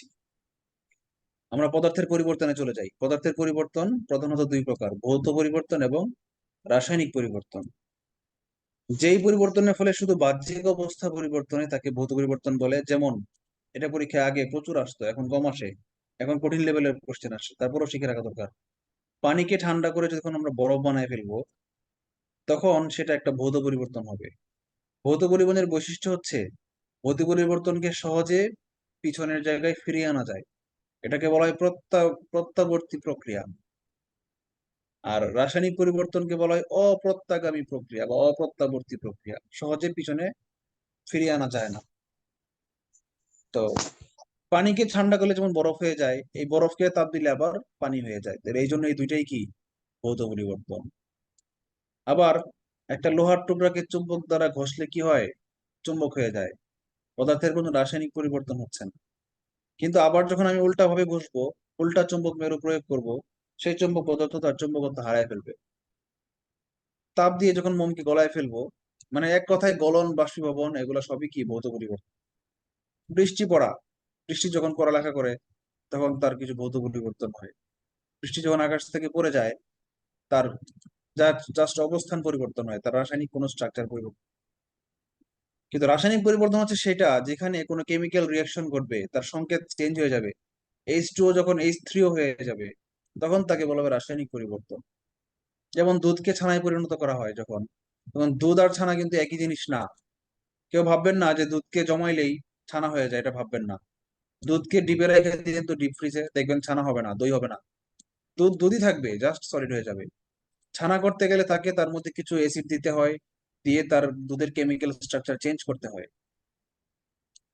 লোহায় মরিচা ধরা, কেমিক্যাল চেঞ্জ হইতে হবে। লোহার সংকেত হচ্ছে Fe, আর মরিচার সংকেত হচ্ছে Fe3O4 এবং H2O, 10H2O। 10 অণু বিশিষ্ট ফেরিক অক্সাইডকে, 10 পানির অণু সংযুক্ত ফেরিক অক্সাইডকে বলা হয় মরিচা।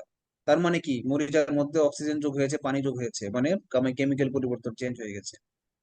চাল সিদ্ধ করলে ভাত পরিবর্তন হয়, এটা কেমিক্যাল চেঞ্জ, কারণ ভাতের সাথে পানি হাইড্রোজেন বন্ড বিক্রিয়া করে ভাতের কেমিক্যাল স্ট্রাকচার চেঞ্জ হয়ে যায়।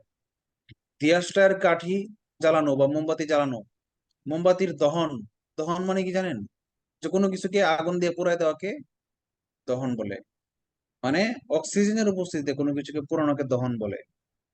তো পৃথিবীর সকল দহন কেমিক্যাল রিয়াকশন, কারণ যখনই দহন হবে তখনই এর মধ্যে অক্সিজেনের সঙ্গে বিক্রিয়া ঘটবে। সুতরাং এটা দহন। এটা এটা কেমিক্যাল রিয়াকশন এই কারণে না যে এর মধ্যে থেকে তাপ উৎপন্ন হবে, অগ্নিশিখা উৎপন্ন হবে, এই জন্য এটাকে কেমিক্যাল চেঞ্জ বলা যাবে না। এখানে অক্সিজেনের সঙ্গে কেমিক্যাল রিয়াকশন করবে বলে এটা কেমিক্যাল চেঞ্জ। বুঝতে পেরেছেন আপনারা? আচ্ছা, আবার এই যে দিয়াশলাইয়ের কাঠি জ্বালানো, দিয়াশলাইয়ে কি থাকে? ফসফরাস, সালফার এগুলো থাকে, দাহ্য পদার্থ থাকে। এগুলোকে যখন আপনি জ্বালিয়ে দিবেন অক্সিজেনের সঙ্গে বিক্রিয়া করে, তারা নাই হয়ে যাবে, সেটাকে আর ফিরিয়ে আনা যাবে না। সুতরাং এগুলা রাসায়নিক পরিবর্তন। তাহলে দেখেন মোমবাতি জিনিসটা দুই জায়গাতেই আছে। এই মোমবাতি যখন অনলি গলে যায় তাপ দিয়ে, যখন মোমবাতির মোম গুলাকে মানে মোমের রাসায়নিক একককে বলা হয় ওয়াক্স। ওয়াক্সকে যখন তাপ দিয়ে গলায় দিবেন তখন সে পানি হয়ে যাবে, ঠান্ডা করলে আবার জমে মোম হয়ে যাবে। এটা হচ্ছে ভৌত পরিবর্তন। কিন্তু সেই মোমকে যখন আপনি আগুন দিয়া সলতে দিয়ে আগুন ধরায় দিবেন, সেই মোম সলতার ভিতর দিয়ে লিকুইড হয়ে গিয়ে গিয়ে বিক্রিয়া করে করে অক্সিজেনের সঙ্গে বিক্রিয়া করে বাষ্পীয় অক্সাইডে পরিবর্তনে আকাশে উড়ে চলে যাবে, তখন সেটা কিন্তু আবার দহন হয়ে যাবে, সেটা কিন্তু আবার রাসায়নিক পরিবর্তন। তার মানে মোম যখন জ্বলে তখন এর মধ্যে রাসায়নিক এবং ভৌত দুইটা ঘটনাই ঘটে। বুঝতে পেরেছেন? মোম গলাটা হচ্ছে প্রথম স্টেপটা হচ্ছে ভৌত পরিবর্তন, আর গলিত মোম যখন আগুনের সাথে বিক্রিয়া করে, আগুন অক্সিজেনের সাথে বিক্রিয়া করে অক্সাইড হয়ে আকাশে উড়ে যায়, সেটা হয়ে যাবে রাসায়নিক পরিবর্তন। আচ্ছা, আমরা নতুন চ্যাপ্টারে চলে আসবো, পদার্থের গঠন। এই পর্যন্ত কার কোনো প্রশ্ন আছে?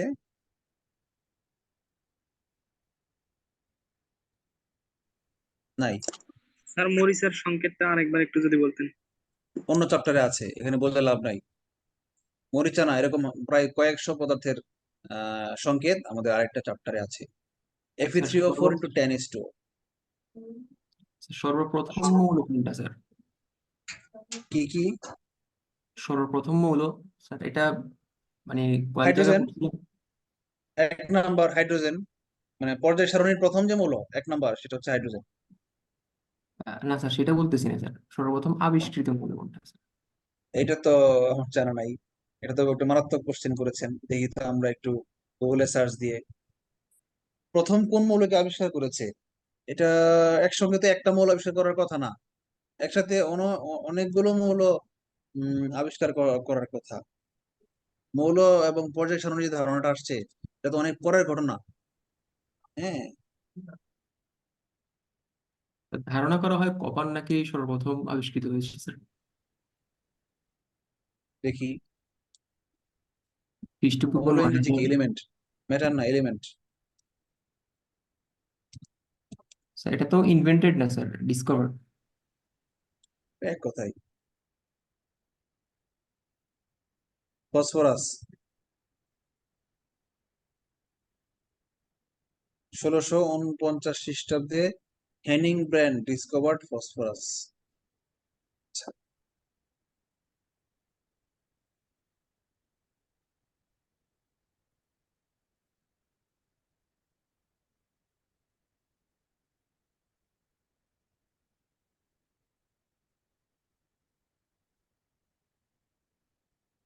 উইকিপিডিয়া আবার আরেক কথা বলে, উইকিপিডিয়া বলে সালফার,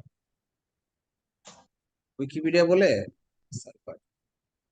স্যার উইকিপিডিয়া আর কোরা এগুলো তো স্যার সোর্স না স্যার, এগুলো তো যে কেউ এডিট করতে পারে স্যার। সেটাই, এগুলো আসলে অথেন্টিক কোনো সোর্স না।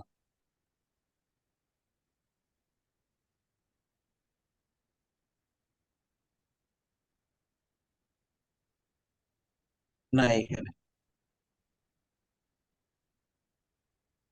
হিস্ট্রি নাই। তবে এখানে লেখা আছে কার্বন আবিষ্কার করছে 26,000 বিফোর ক্রাইস্ট। না, মানে আদিম প্রাচীন মানুষরা করছে, এগুলো বই লেখার আগে, বুঝছেন, কাগজ আবিষ্কার হওয়ার আগের কথা। এই জন্য এগুলোর ইতিহাস লেখা নাই। 9,000 বিফোর ক্রাইস্ট, মানে আজকে থেকে 11,000 বছর আগে কপার আবিষ্কার হয়েছে। আজকে থেকে 26,000 প্লাস 2,000, মানে 28,000 বছর আগে কার্বন আবিষ্কার হয়েছে, মানুষরা ইউজ করতো। এখন কোনটা যে আসলে প্রথম আবিষ্কার, এটা তো আসলে এটা বলা যাবে না।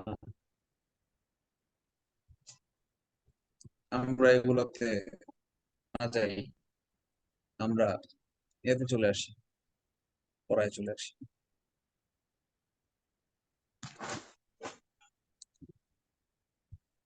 ডাল্টনের পরমাণুবাদ। বিজ্ঞানী ডাল্টন বলেছেন, না ডাল্টনের আগে এই বানানটা ভুল আছে, ডাল্টন, এটা ডাল্টন হবে।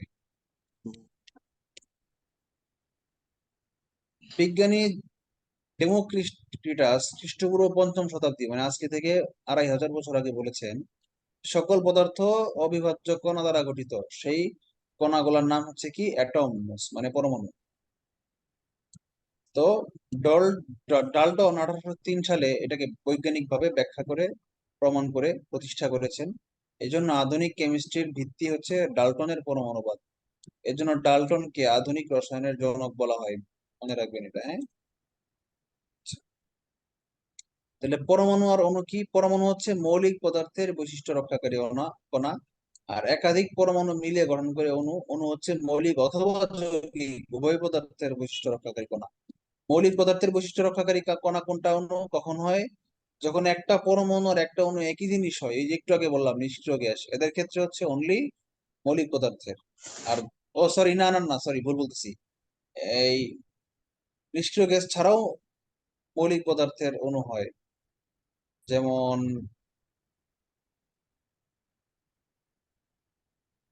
না, মনে পড়ছে না, হয় না। নিষ্ক্রিয় গ্যাস ছাড়া মৌলিক পদার্থের অণু আর পরমাণু একই হয় না। আচ্ছা, আর নিষ্ক্রিয় গ্যাস ছাড়া বাকি সবগুলোর ক্ষেত্রে বৈশিষ্ট্য রক্ষাকারী কণা হচ্ছে অণু। বৈশিষ্ট্য রক্ষাকারী মানে কি, বুঝতে পেরেছেন? যেমন আমরা দেখি পানি, হ্যাঁ, পানির ভর আপেক্ষিক গুরুত্ব 1 গ্রাম, আর ভর হচ্ছে ১০০০ কেজি, ঘনত্ব ১০০০ কেজি/মিটার কিউব। মানে কি? তাহলে পানির কিসের ভর ১০০০ কেজি ১ মিটার কিউবের? অণুর নাকি পরমাণুর? পরমাণুর। পানির গলনাঙ্ক ১০০ ডিগ্রি, পানির কিসের গলনাঙ্ক ১০০ ডিগ্রি? অণুর নাকি পরমাণুর? অণুর। মানে বাস্তবে আমরা যেটা দেখি, আমাদের হাতে যেটা ধরা দেয়, সেগুলোই হচ্ছে অণু। আচ্ছা, পরমাণুগুলো রাসায়নিক বিক্রিয়ায় সরাসরি অংশগ্রহণ করে, কিন্তু রাসায়নিক বিক্রিয়ায় অণু অংশগ্রহণ করে না। আমরা ভৌতভাবে যেগুলো দেখি, চোখ দিয়ে যেগুলো দেখি, এগুলো হচ্ছে অণু। আর রাসায়নিক বিক্রিয়া যেগুলো করে সেগুলো হচ্ছে অণুর অণুর চেয়েও ক্ষুদ্রতম পরমাণু।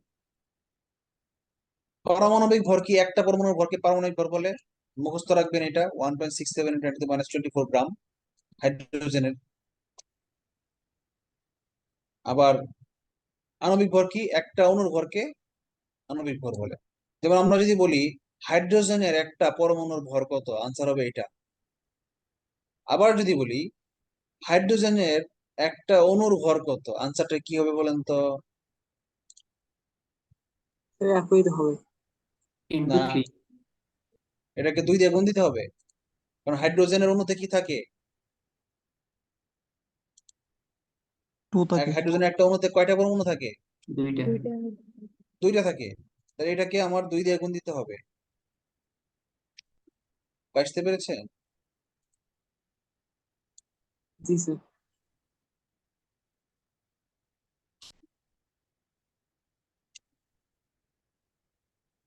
কে? অ্যাভোগাড্রো সূত্র। কোশ্চেন কঠিন করলে অ্যাভোগাড্রো থেকে আসবে। বলেছে একই তাপমাত্রা ও চাপে সম-আয়তন বিশিষ্ট সকল গ্যাসে, সেটা হোক মৌলিক অথবা যৌগিক, সমান সংখ্যক অণু থাকে। এই লাইনটা আমরা বুঝি। মনে করেন আপনি 2টা বেলুন নিয়েছেন, একটার ভিতরে বাতাস ছিল আগে থেকেই, অক্সিজেন, আর একটা বেলুন বন্ধ ছিল, সেটাকে আপনি মুখ দিয়ে কার্বন ডাই অক্সাইড ভরে ভরে ফুলাইছেন। তাহলে একটা বেলুনের ভিতরে আছে অক্সিজেন, সমান পরিমাণ ফুলাইছেন, সমান আয়তন। তাহলে একটা বেলুনের ভিতরে আছে মৌলিক পদার্থ অক্সিজেন, আর একটা বেলুনের ভিতরে আছে যৌগিক পদার্থ কার্বন ডাই অক্সাইড। বিজ্ঞানী বলছে এই দুইটার মধ্যে অণুর সংখ্যা সমান। বুঝতে পারছেন না পারেন না? দুইটার মধ্যেই অণুর সংখ্যা সমান। আচ্ছা, আবার কোন বস্তুর 1 মোলে, মৌল না, ময়াকার মৌল, MOLE, মোল ইংলিশ ওয়ার্ড, মৌল শব্দটা ইংলিশ ওয়ার্ড, আর মৌল হচ্ছে বাংলা ওয়ার্ড। মৌল ইংরেজি এলিমেন্ট, আর যৌগ ইংরেজি কম্পাউন্ড, আর মৌল ইংরেজি মৌল একটা ইংলিশ ওয়ার্ড। 1 মোল পরিমাণে যত সংখ্যক অণু থাকে সেটাকে অ্যাভোগাড্রো সংখ্যা বলে। এবং অ্যাভোগাড্রো সংখ্যার মানটা মুখস্থ করে ফেলবেন, 6.02 × 10⁻23। এটা কিন্তু বিরাট ওজন, এটা কিন্তু অনেক বড় সংখ্যা। 10⁻23 মানে বুঝেন, 10⁻7 মানে 1 কোটি, 10⁻8 মানে 10 কোটি, 10⁻9 মানে 100 কোটি, 10⁻10 মানে 1000 কোটি। এরকম 10 এর উপরে যদি 23টা শূন্য দেন, তাহলে কয়েক হাজার কোটি কোটি কোটি কোটি কোটি কয়েকবার কোটি বলতে হবে, তাহলে গিয়ে এটা 10^23 হবে। এটা কিন্তু বিরাট বড় একটা সংখ্যা। আচ্ছা, এখন মূল জিনিসটা কি একটু বোঝা দরকার, তাইলে আমরা বুঝবো যে এই জিনিসটার মানেটা কি। এই বাক্যের ব্যাখ্যাটা পরে দিচ্ছি। বলছে আণবিক ভরকে যখন গ্রামে প্রকাশ করব তখন তাকে মোল বলা হয়। যেমন মনে করেন হাইড্রোজেনের আণবিক ভর কত? 2 না? হাইড্রোজেনের আণবিক ভর 2 কেন? হাইড্রোজেনের পারমাণবিক ভর 1। কারণ হাইড্রোজেনের যে পরমাণুটা এটাই হচ্ছে স্ট্যান্ডার্ড। অন্যান্য পদার্থের ভর হাইড্রোজেনের একটা পরমাণুর কত গুণ সেটা দিয়েই প্রকাশ করা হয়।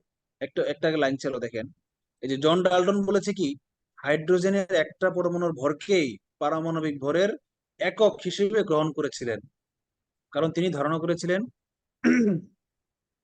হাইড্রোজেনই সবচেয়ে হালকা পদার্থ এবং এটার পারমাণবিক ভর সবচেয়ে কম, এজন্য এটাই একক। এবং দ্যাটস ট্রু, হাফলি মানে পার্শিয়ালি ট্রু।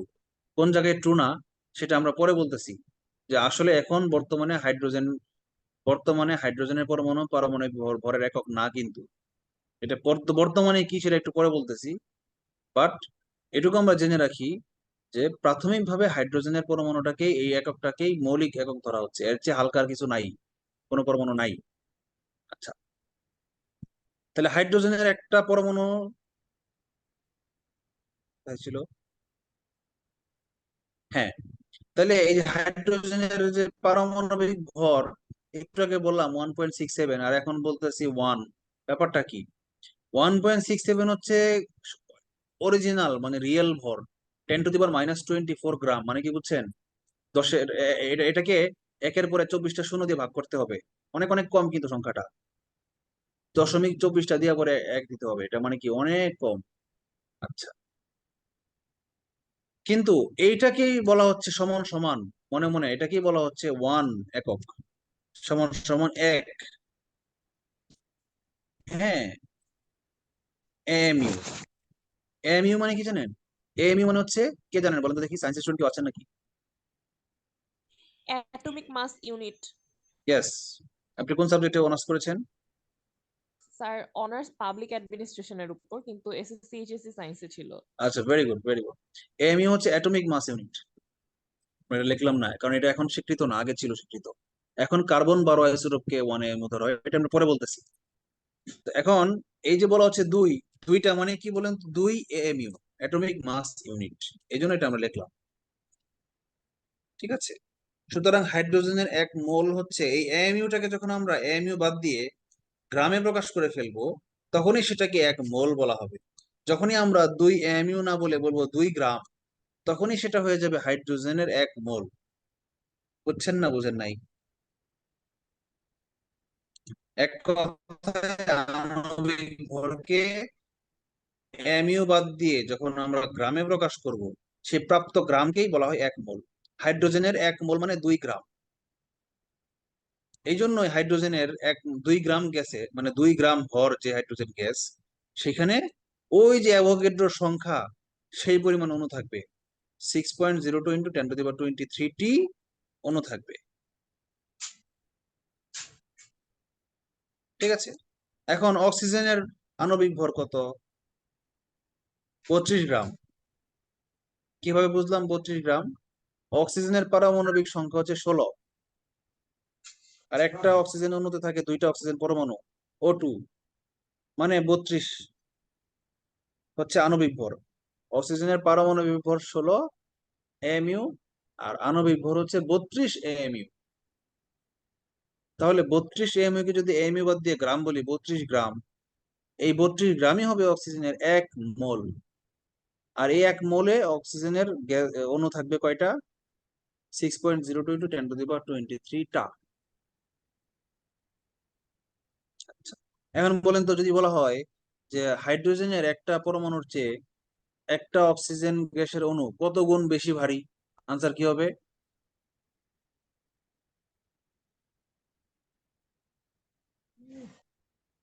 কি হলো বলেন না কেন? হাইড্রোজেনের একটা পরমাণুর চেয়ে একটা অক্সিজেনের অণু কত গুণ বেশি ভারী বলেন? কতগুণ? এখানে তো শো করানো আছে, যেটাকে বোল্ড করে রাখছে সেটাই তো 32 গুণ। হ্যালো, আমাকে শোনা যাচ্ছে না? জি স্যার, বুঝতে পারছি। কি কঠিন লাগছে নাকি? কঠিন না স্যার, একটু বোঝার চেষ্টা করতেছি। আচ্ছা, আমি তো বললামই, মানে 1 গ্রাম 1 mU হচ্ছে হাইড্রোজেনের, আর অক্সিজেনের হচ্ছে 32 AMU। তাহলে কি 32 গুণ না ভারী? 32 গুণ বেশি ভারী না? হ্যাঁ, জি স্যার। হ্যাঁ, এটা আমি কেন 32 গুণ হয়েছে, পরমাণুর চেয়ে অণু বলছি, এই জন্য 32 গুণ হয়ে গেছে। যদি দুইটাই পরমাণু বলতাম, যদি বলতাম হাইড্রোজেনের একটা পরমাণু আর অক্সিজেনের একটা পরমাণু, কত গুণ? তাইলে আবার 16 গুণ হইতো। কারণ অক্সিজেনের পারমাণবিক ভর হচ্ছে 16, হাইড্রোজেনের 1, তাহলে 16 গুণ 16। আবার যদি বলতাম অক্সিজেনের একটা অণুর চেয়ে, সরি, হাইড্রোজেনের একটা অণুর চেয়ে অক্সিজেনের একটা অণু কত গুণ ভারী, সেটাও 16 গুণ হইতো। কারণ হাইড্রোজেনের একটা অণুর ভর হচ্ছে 2 AMU, আর অক্সিজেনের একটা অণু হচ্ছে 32 AMU। তাহলে 32 এর চেয়ে 2 এর চেয়ে 32 কত গুণ? 16 গুণ ভারী।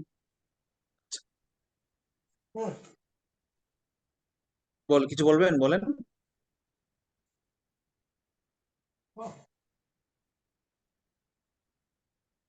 কেউ কিছু প্রশ্ন করতে চাইলে নাকি? আচ্ছা, নর্মালি মোল হচ্ছে আণবিক ভরকে, কিন্তু আমি আণবিক ভরকে যদি গ্রামে প্রকাশ না করে যদি আমি পারমাণবিক ভরকে গ্রামে প্রকাশ করি, তাহলে কি পাওয়া যাবে? তাহলে আবার মোল পাওয়া যাবে না, তখন পাওয়া যাবে মোল পরমাণু। এই যে দেখেন, মোল পরমাণু মানে হচ্ছে পারমাণবিক ভরকে যখন আমি গ্রাম দিয়ে বলবো। হাইড্রোজেনের পারমাণবিক ভর 1, আণবিক ভর না কিন্তু, পারমাণবিক ভর 1। এই জন্য হাইড্রোজেনের 1 মোল পরমাণু মানে 1 গ্রাম। সুতরাং 1 গ্রাম হাইড্রোজেন গ্যাসে এই 6.023টা পরমাণুই থাকবে।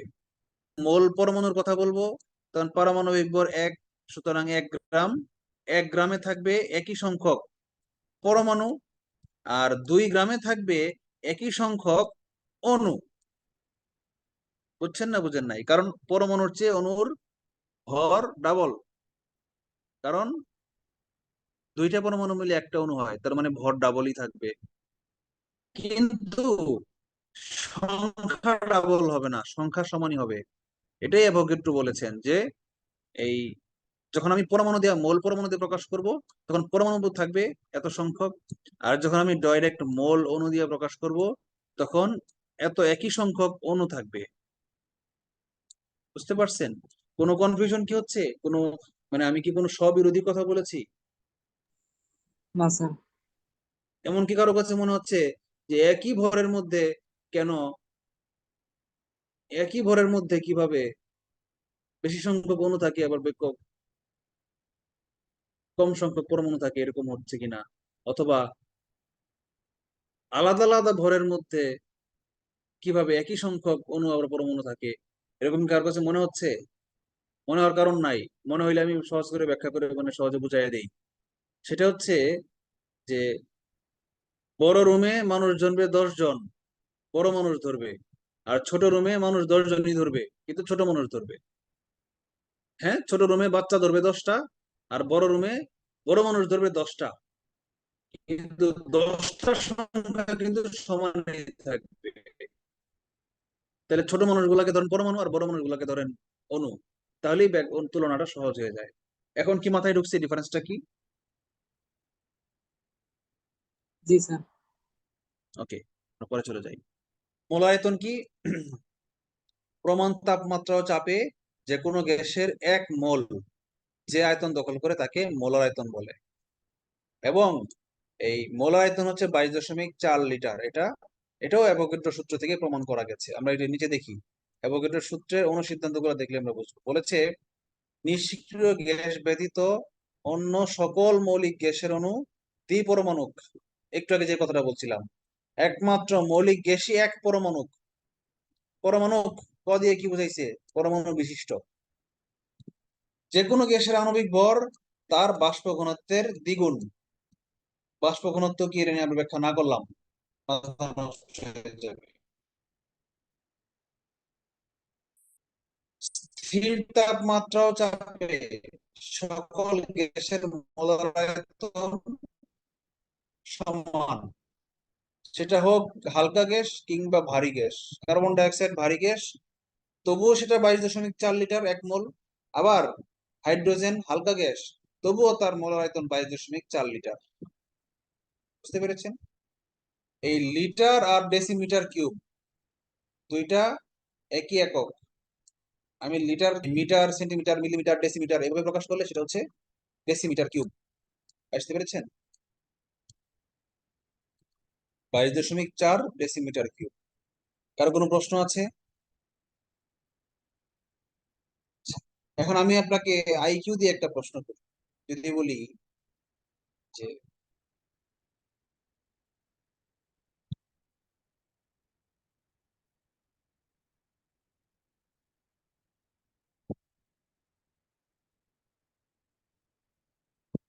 এক গ্রাম হাইড্রোজেন গ্যাসের আয়তন কত লিটার, অথবা কত লিটার হাইড্রোজেন গ্যাসকে মাপলে তার ভর 1 গ্রাম হবে, কে বলতে পারেন?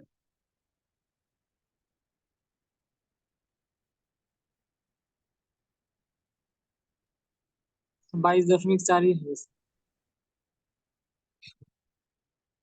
হাইড্রোজেনের 1 মোল সমান সমান কত গ্রাম?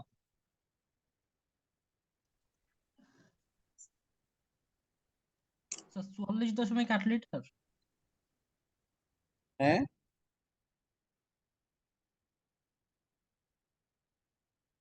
হাইড্রোজেনের 1 মোল মানে কত গ্রাম? একটু আগে তো বললাম।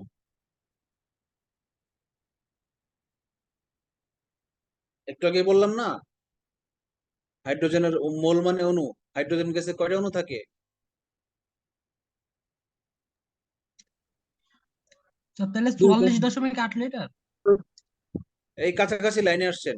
হ্যাঁ, 44.8 না, একটু ভুল বলে ফেলছেন। 2 দিয়ে গুণ করা দরকার ছিল না, অন্য কিছু করা দরকার ছিল।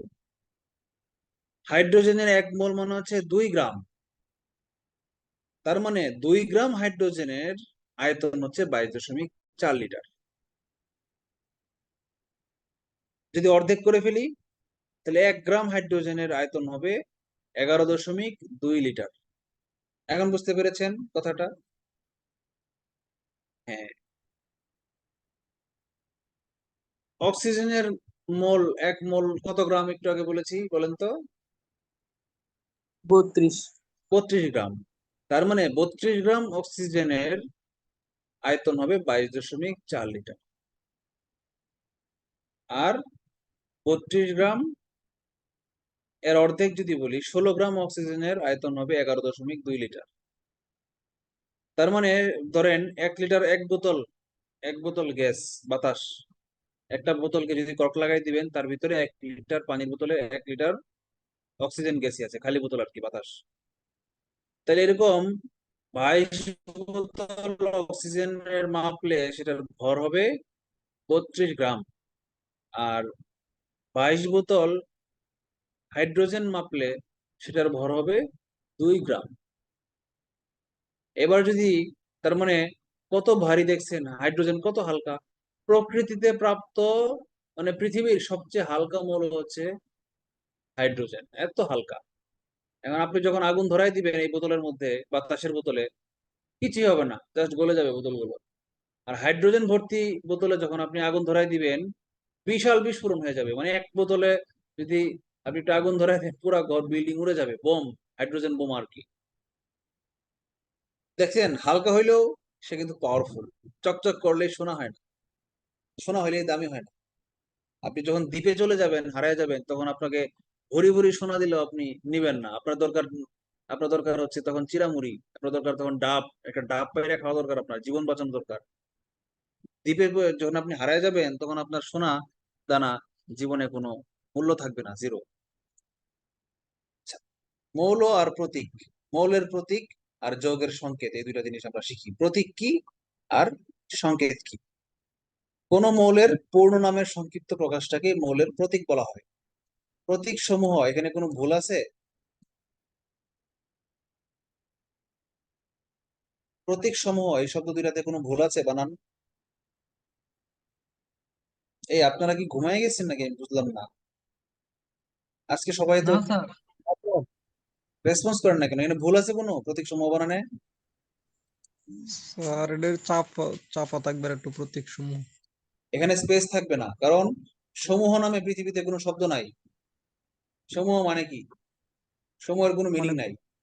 সুতরাং প্রতীক সমূহ হবে এক শব্দ, মনে রাখবেন।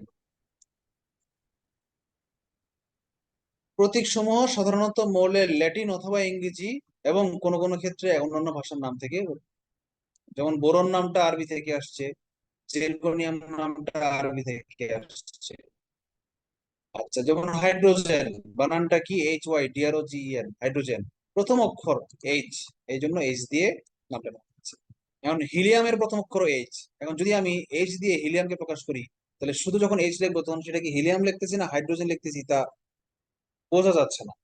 এই জন্য যেহেতু আগে আবিষ্কার হয়েছে হাইড্রোজেন, এইচ দিয়ে মেনে নিছি, তাহলে আমি এখন হিলিয়াম প্রকাশ করার জন্য একটা কাজ করি, এইচ এর সাথে এই ইটা দিয়ে আমরা হিলিয়াম প্রকাশ করি। ওকে, ফাইন। কার্বন সি মুখস্থ করবেন।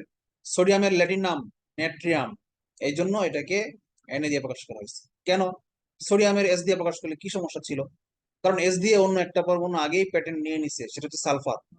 নর্মালি এস মানে সালফার, এই জন্য এস মানে সোডিয়াম বলা যাচ্ছে না, সোডিয়াম মানে এন।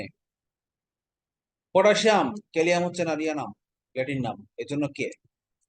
Zinc, Zn.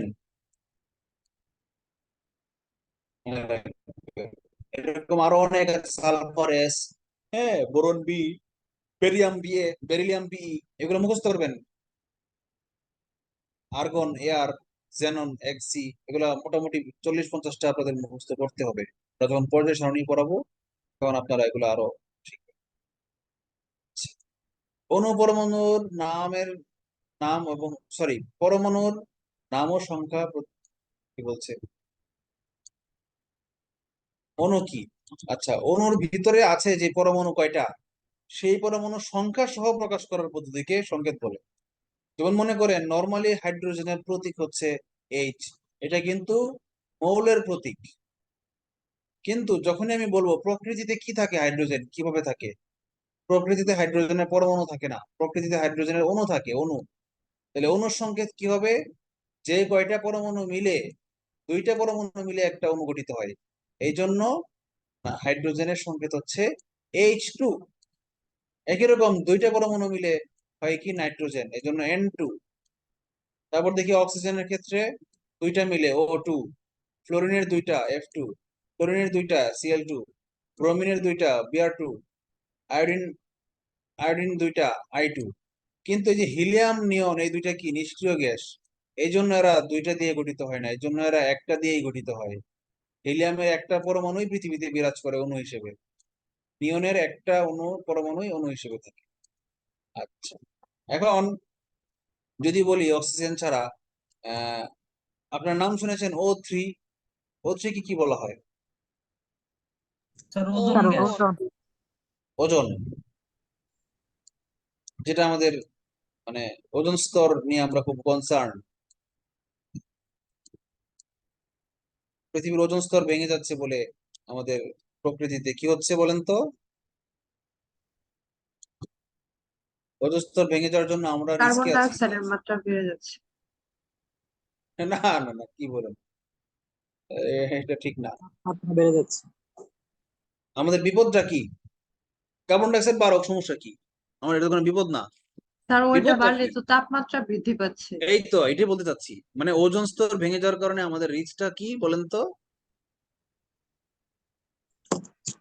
বরফ গলে যাচ্ছে, তাপমাত্রা না, বৃদ্ধি। মানে বিভিন্ন আপনি ক্ষতিকর বস্তু পৃথিবীতে ঢুকতে পারে। এই যে তখন লাইনে আসছেন, ওজোন স্তর ভাঙার কারণে আমাদের প্রকৃতিতে আল্ট্রাভায়োলেট রশ্মি পৃথিবীতে চলে আসতেছে, অন্যান্য গামা রে, এক্স রে, ক্যান্সার সৃষ্টিকারী রে, এগুলো কসমিক রে চলে আসতেছে, মহাজাগতিক রশ্মি পৃথিবীতে চলে আসতেছে। আর আপনি যেটা বলেছেন গ্লোবাল ওয়ার্মিং, এটা ওজোন স্তরের সাথে সম্পর্ক না। ওইটা হচ্ছে পৃথিবীতে কার্বন ডাই অক্সাইড বাড়ার কারণে, গ্রিন হাউস গ্যাস কোনটাকে বলা হয়।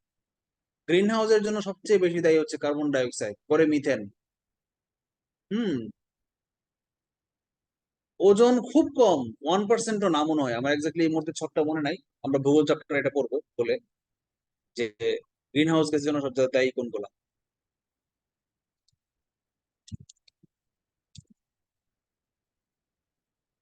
তাহলে অক্সিজেন পরমাণু দিয়ে গঠিত হয় অক্সিজেন অণু, আবার অক্সিজেন দিয়ে গঠিত হয় ওজোন অণু। দুইটার অণুর সংকেত আলাদা, কারণ তিনটা অক্সিজেন পরমাণু মিলে হয় ওজোন, এই জন্য এটার নাম O3। পরে চলে যাই। সংকেত দুই প্রকার, একটা হচ্ছে স্থূল সংকেত, একটা হচ্ছে আণবিক সংকেত। আণবিক সংকেত হচ্ছে প্রকৃত সংকেত, আর স্থূল সংকেত হচ্ছে অনুপাত প্রকাশ করার যে সংকেত, সেটাকে স্থূল সংকেত বলা হয়। যেমন মনে করেন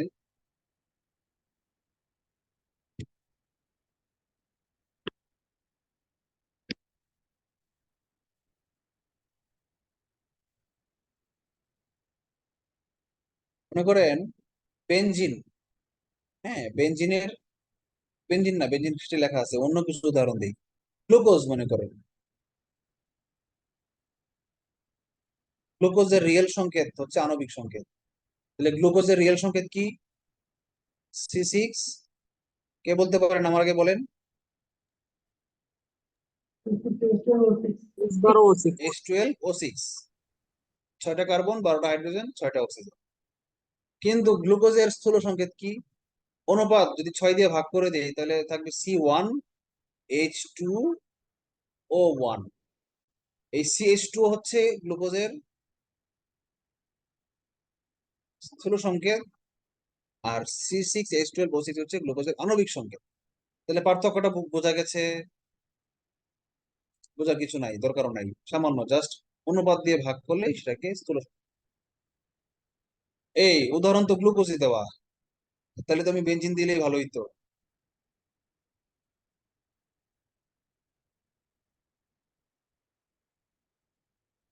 আচ্ছা দেখেন, যখন বলবো আমরা বেনজিন একটা জৈব যৌগ, বেনজিনের আণবিক সংকেত কত? C6H6 C6H6।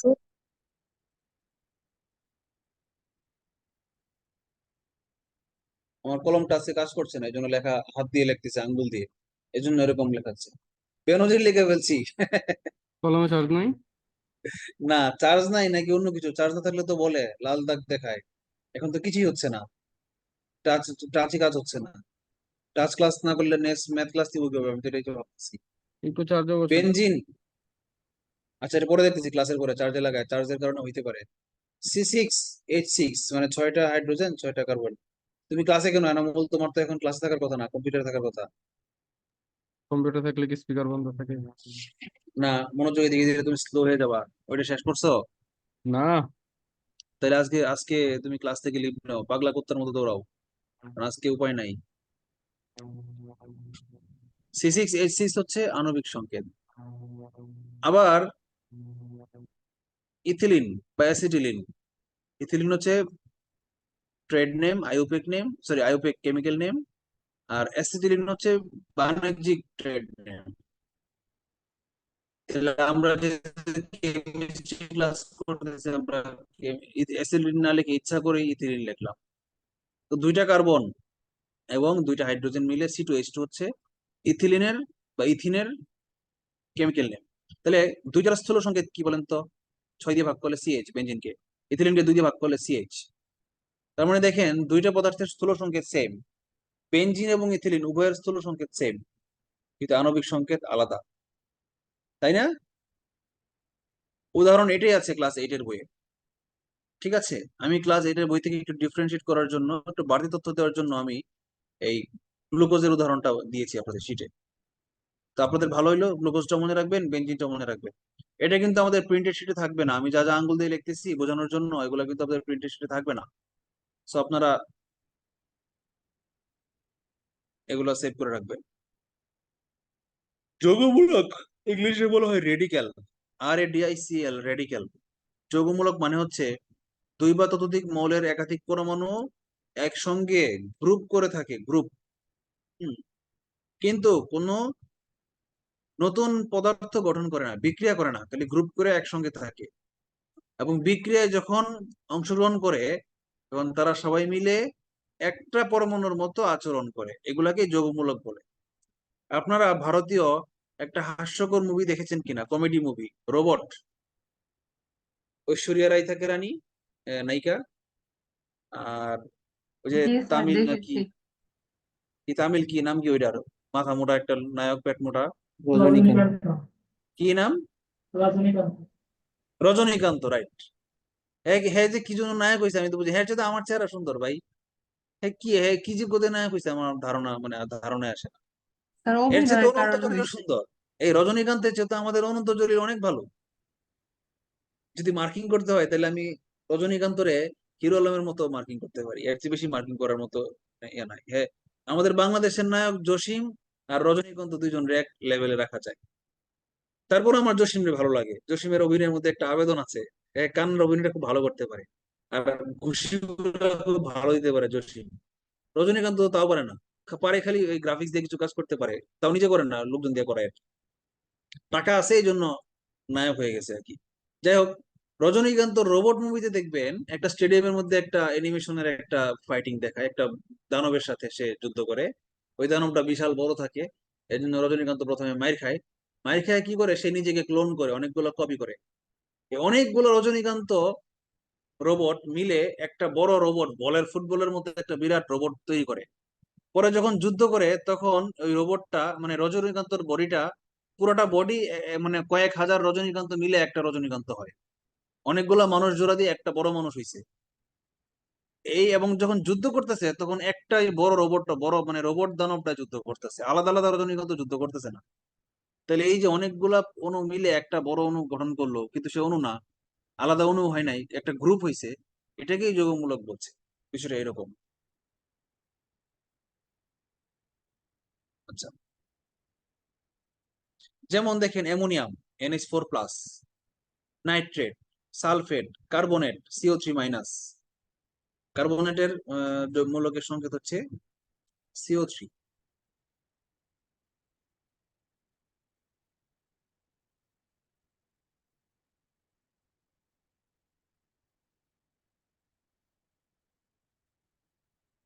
আপনাদের কাছে ক্লাস কেমন লাগছে বলেন তো?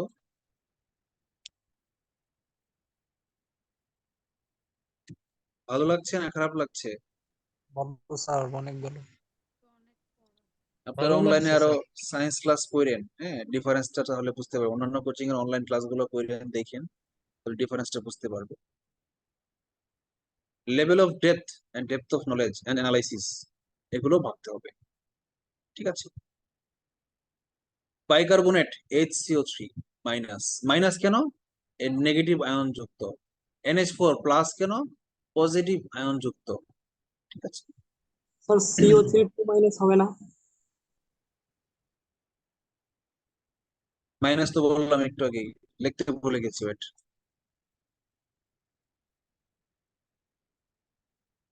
কিভাবে দেয়?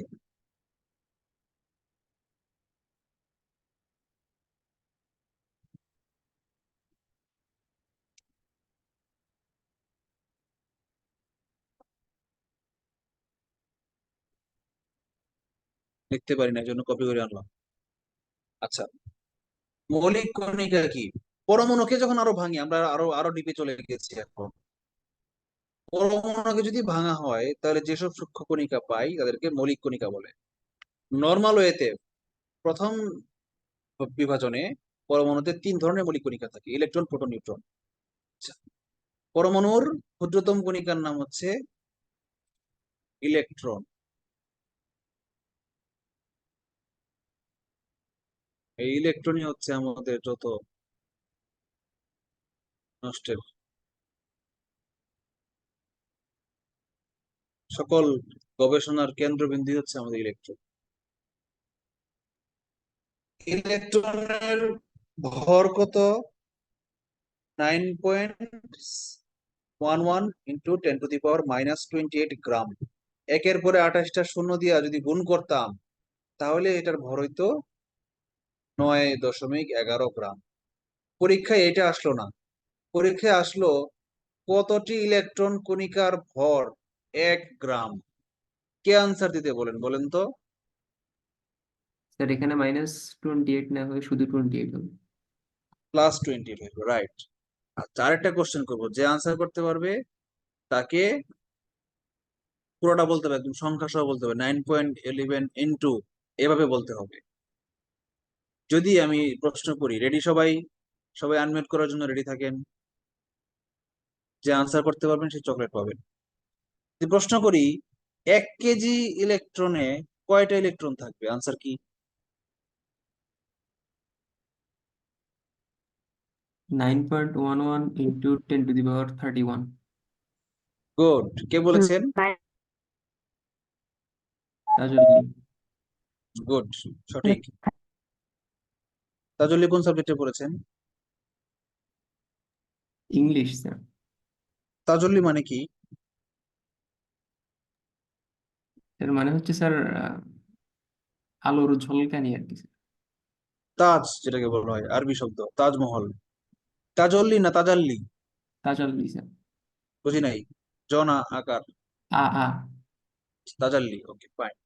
আরবি শব্দ নাকি না ভারতীয় শব্দ? আরবি স্যার, আরবি। আচ্ছা, ভেরি গুড, সুন্দর নাম, ব্যতিক্রম নাম। তো সঠিক, কারণ 1 গ্রামের ভর যদি 1 গ্রামে যদি থাকে 10⁻28টা অণু, তাহলে 1 কেজিতে 1000 গুণ বেশি অণু থাকতে হবে। মানে 1000 গুণ বেশি হলে আরো সূচক 3টা যোগ হবে, 3টা শূন্য বাড়বে, এই জন্য 10⁻31 হয়ে যাবে। আচ্ছা, আমরা বুঝলাম ইলেকট্রনের ভর, শিখলাম প্রোটনের ভর 1.673 × 10⁻24। আচ্ছা, একটা জিনিস মনে করেন, খেয়াল করেন, দেখেন এই এই সংখ্যাটা কোথায় যেন পড়েছেন, কোথায় যেন মিলে যাচ্ছে, একটু মনে করেন তো। আজকে পড়েছেন একটু আগে পরে, হাইড্রোজেনের কোথায় যেন পরমাণু। হাইড্রোজেনের ভরের সাথে মিলে যাচ্ছে, কারণটা কি? সমান হয়ে গেল কেন? কারণ এটাই হচ্ছে মৌলিক। হ্যাঁ, এই যে প্রোটন, যেটা প্রোটনের একটা ভরই হচ্ছে সাধারণত একটা পরমাণুর মূল ভর, মূল ভরের কাছাকাছি। হাইড্রোজেন যেহেতু, হাইড্রোজেন পরমাণুতে যদি একটাই প্রোটন থাকে এবং একটাই ইলেকট্রন থাকে, এই জন্য হাইড্রোজেন পরমাণুর ভরটাকে আমরা নর্মালি একটা প্রোটনের ভরের সমান হয়ে যায়। একটু কম আছে, খেয়াল করেন 1.673, এই 3 এর জায়গায় ওখানে যদি কি ছিল, 676 ছিল মনে হয়, হোয়াটএভার। তাহলে এখন প্রশ্ন হলো যে হাইড্রোজেনের পরমাণুতে একটা ইলেকট্রন শুধু একটা শুধু প্রোটনে থাকে না, একটা ইলেকট্রনও তো থাকে, তাহলে ইলেকট্রনের ভরটা কি জিরো? জিরো না, কিন্তু ইলেকট্রনের ভরটা প্রোটনের ভরের চেয়ে 1000 ভাগের 1 ভাগও না। মানে যদি বলি যে একটা পদার্থে যদি একটা প্রোটন থাকে আর একটা ইলেকট্রন থাকে, তাহলে সেই ইলেকট্রনের ভর হবে প্রোটনের ভরের 1000 ভাগের 1 ভাগ। মানে একটা পদার্থের 99.9999% হচ্ছে প্রোটন, আর 0.0001% হচ্ছে ইলেকট্রন। নিউট্রন যদি না থাকে, কারণ দেখেন সূচক গুলা দেখেন, প্রোটনের সূচক -24 আর নিউট্রনের সূচক -24, মানে নিউট্রন আর প্রোটনের ভর প্রায় সমান। কিন্তু ইলেকট্রনের ভরের সূচক হচ্ছে -28, মানে আরো 4টা শূন্য কমাইতে হবে, 4টা শূন্য দিয়ে ভাগ দিতে হবে, মানে 10,000 দিয়ে প্রায় ভাগ দিতে হবে। না, এখানে 10 গুণ আছে, মানে প্রায় 1000 দিয়ে ভাগ দিলে হবে। তাহলে একটা পরমাণু আর একটা পরমাণুতে যদি একটা প্রোটন আর একটা ইলেকট্রনই থাকে, তাহলে ওই 999টা মার্বেলের ভর যদি আমরা হিসাব করে ফেলি, তাহলে একটা মার্বেলের ভর হিসাব না করলেও চলবে। এই জন্যই প্রোটনের ভরটাই বলা যায় হাইড্রোজেনের একটা পরমাণুর, এই জন্য এটাকে একক ধরা হয়েছিল। তো পরবর্তীতে বিজ্ঞানীরা হাইড্রোজেনের পরমাণু বাদ দিয়ে কার্বন 12 আইসোটোপকে, কার্বন যে অণু, কার্বন যে একটা মৌলিক পদার্থ, তার 12 আইসোটোপকে নেওয়া হয়েছে মৌলিক ভরের, মানে পারমাণবিক ভরের মৌলিক একক হিসেবে। আচ্ছা, আমরা ভরগুলা শিখলাম, ইলেকট্রন, প্রোটন, নিউট্রনের ভরের পরে আমরা আরো শিখবো চার্জ, মানে আধান। ইলেকট্রন হচ্ছে নেগেটিভ আর প্রোটন পজিটিভ, নিউটনের চার্জ নাই। ইলেকট্রনের চার্জ যত, প্রোটনের চার্জও ঠিক তত। কত? 1.6 × 10⁻−19। চার্জের একক বিজ্ঞানীর নাম অনুসারে কুলম্ব। সংখ্যা সমান, খালি চিহ্ন মাইনাস, ইলেকট্রনের চিহ্ন মাইনাস আর প্রোটনের চিহ্ন প্লাস। আবিষ্কার করেছেন কে? J J Thomson electron. Rutherford আবিষ্কার করেছেন প্রোটন, আর জেমস চ্যাডউইক আবিষ্কার করেছেন নিউট্রন। বুঝতে করে নিয়ে আচ্ছা, আমাদের ল্যাপটপের চার্জ শেষ, চ্যাপ্টারটা শেষ করতে পারলাম না, খারাপ লাগছে।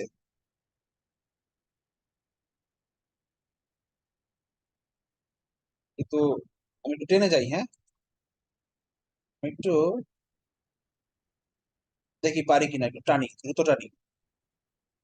এখানে বোঝার কিছু নাই, এই বোঝার হচ্ছে এটাই, চিত্রটা দেখি তাইলে বুঝে যাবো আমরা। বলেছে একটা পরমাণুর কেন্দ্রে থাকে প্রোটন আর নিউট্রন। এই যে নিউট্রন আর প্রোটন থাকে হচ্ছে কেন্দ্রে জোট বেঁধে থাকে, আর চারদিকে কক্ষপথে, গোলাকার কক্ষপথে ঘুরে কে ইলেকট্রন ঘুরে।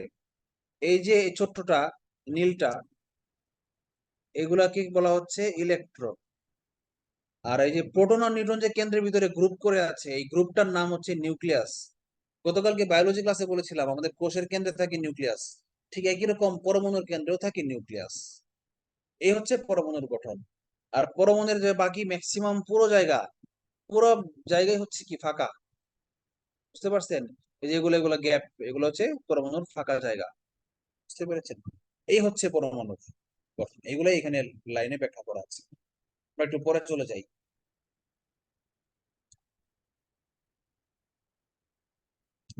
পরমাণুর ইলেকট্রন বিন্যাস মানে কোন কক্ষপথে কয়টা ইলেকট্রন থাকবে সেটা কি ইলেকট্রন বিন্যাস।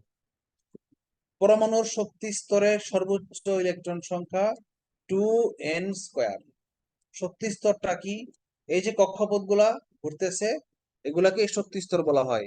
এই প্রথম শক্তি স্তরের জন্য n=1, দ্বিতীয় শক্তি স্তরের জন্য n=2, এগুলাকে শক্তি স্তর বলা হয়। এখন যদি বলা হয় প্রথম শক্তি স্তরে কয়টা ইলেকট্রন থাকবে, তাহলে আমরা সূত্র বসাই দিই 2n²,